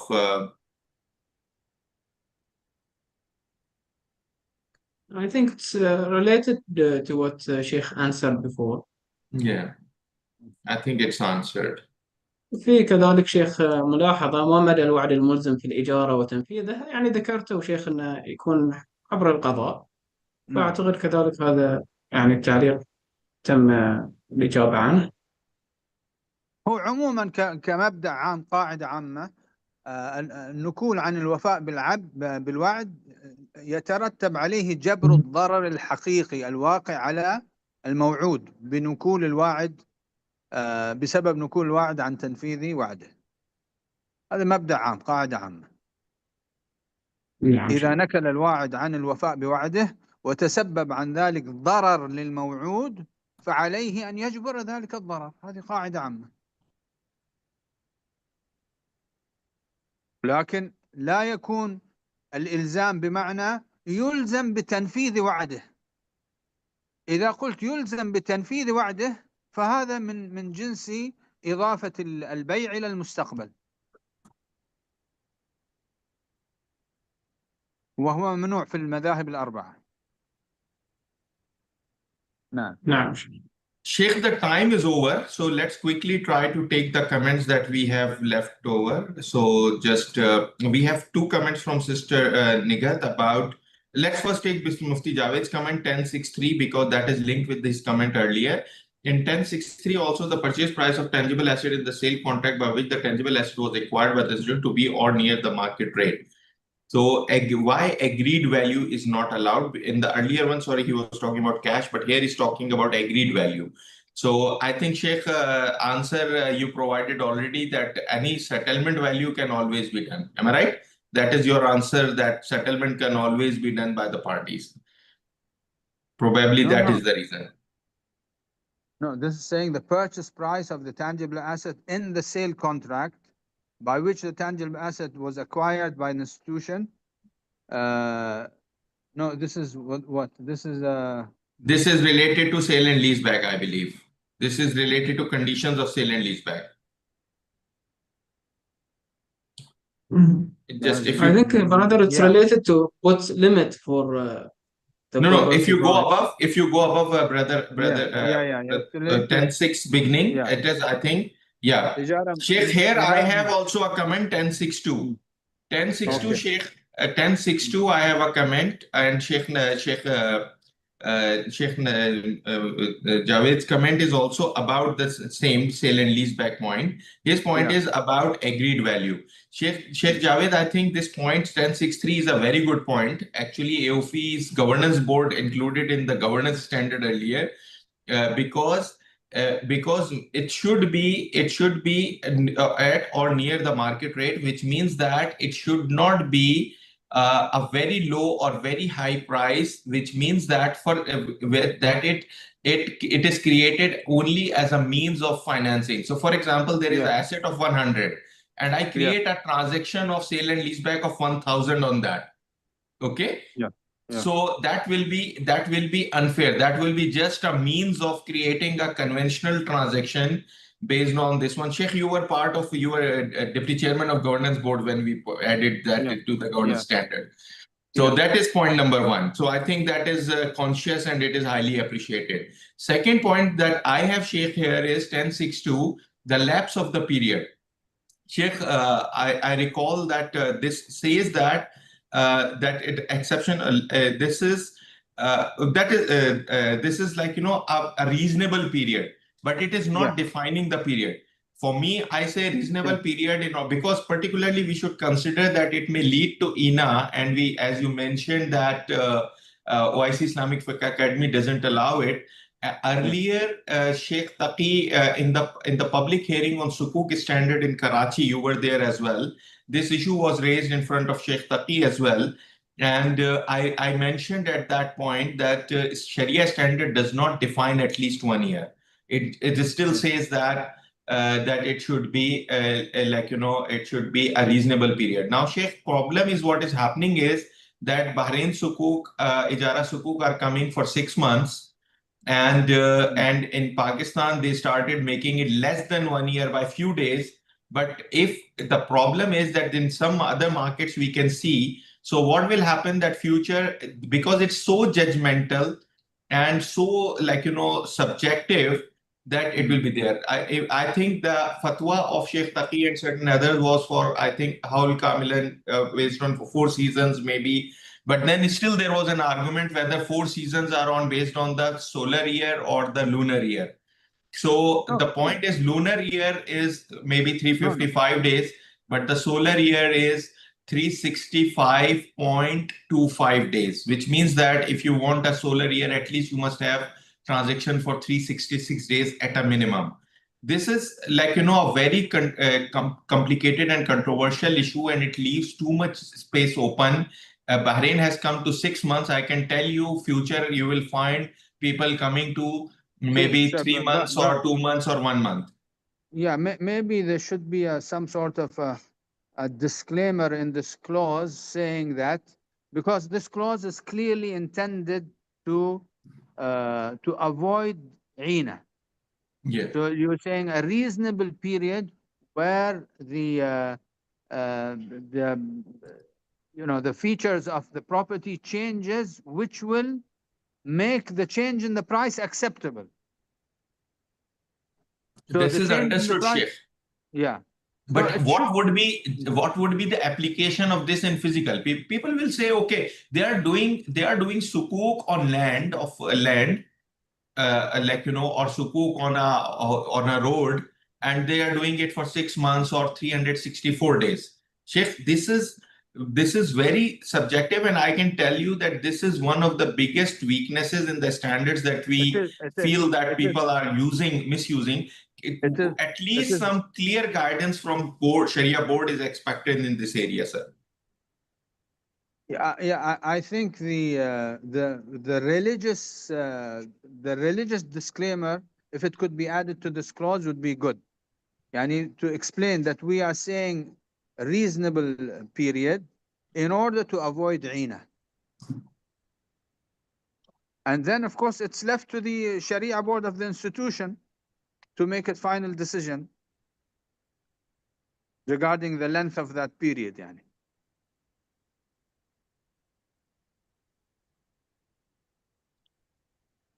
Sheikh, a comment is, I think, noted, and I believe it will be forwarded. And I think similar discussion was in the Sukuk public hearing in Karachi as well, where it was discussed with Sheikh Taqi as well. Sheikh Taqi's view was that 1 year should be minimum for that. More, after over and above, obviously, is better. But I think the comment is noted, and I hope it will be forwarded to the Sharia board. And let's see how they decide. And I think. There is a comment in the chat.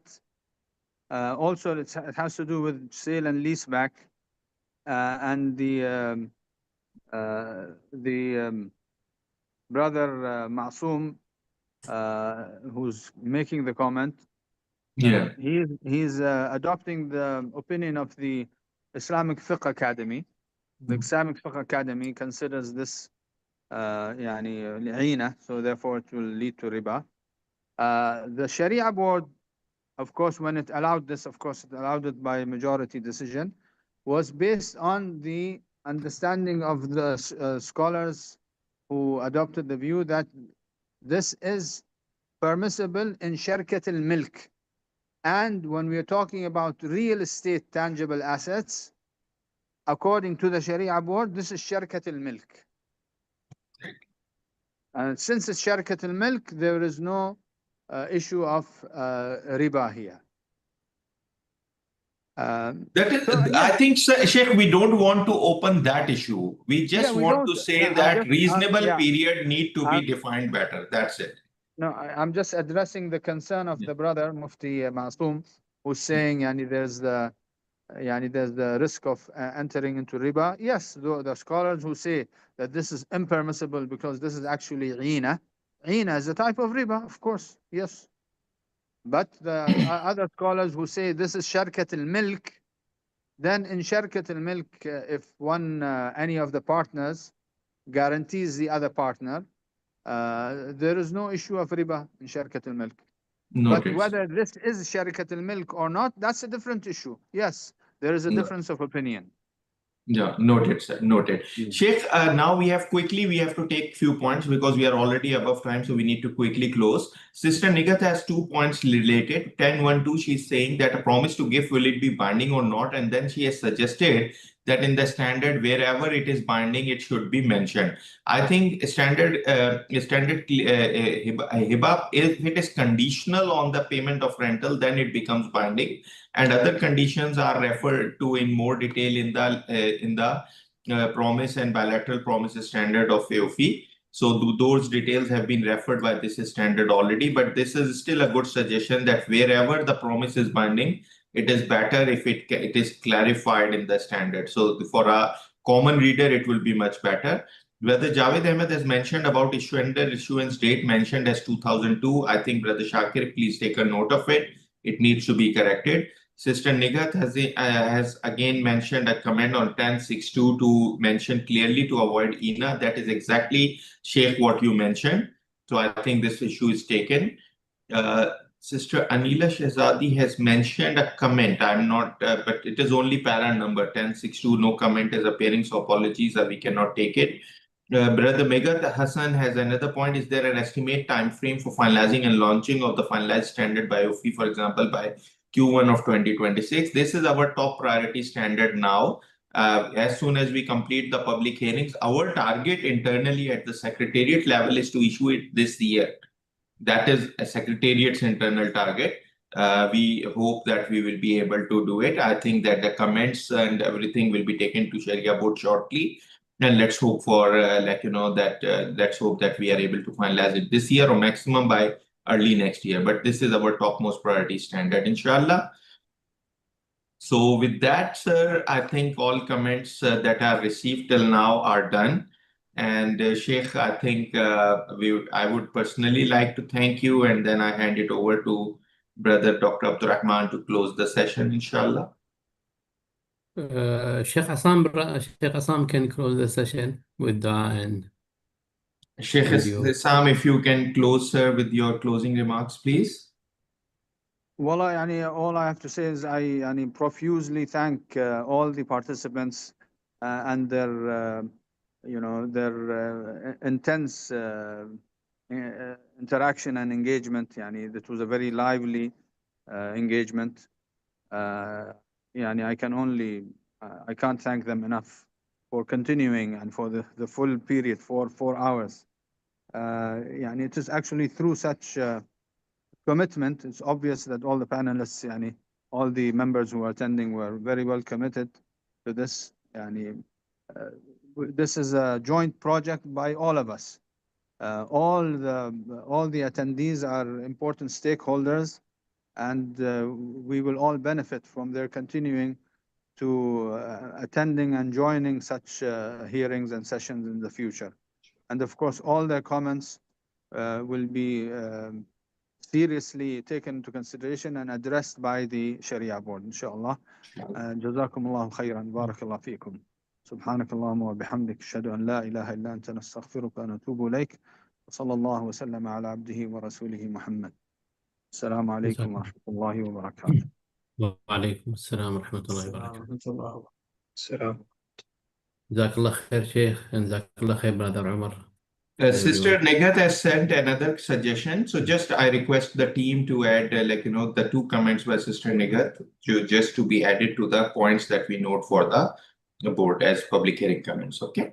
Also, Brother Umar, just one thing that anyone has further comment, they can send to AAOIFI for apologies, we forgot to say send at sharia@aoifi.com. On the standard below there was the email address available, sharia@aoifi.com. Please provide your comments. We would expect more comments, inshallah, from you.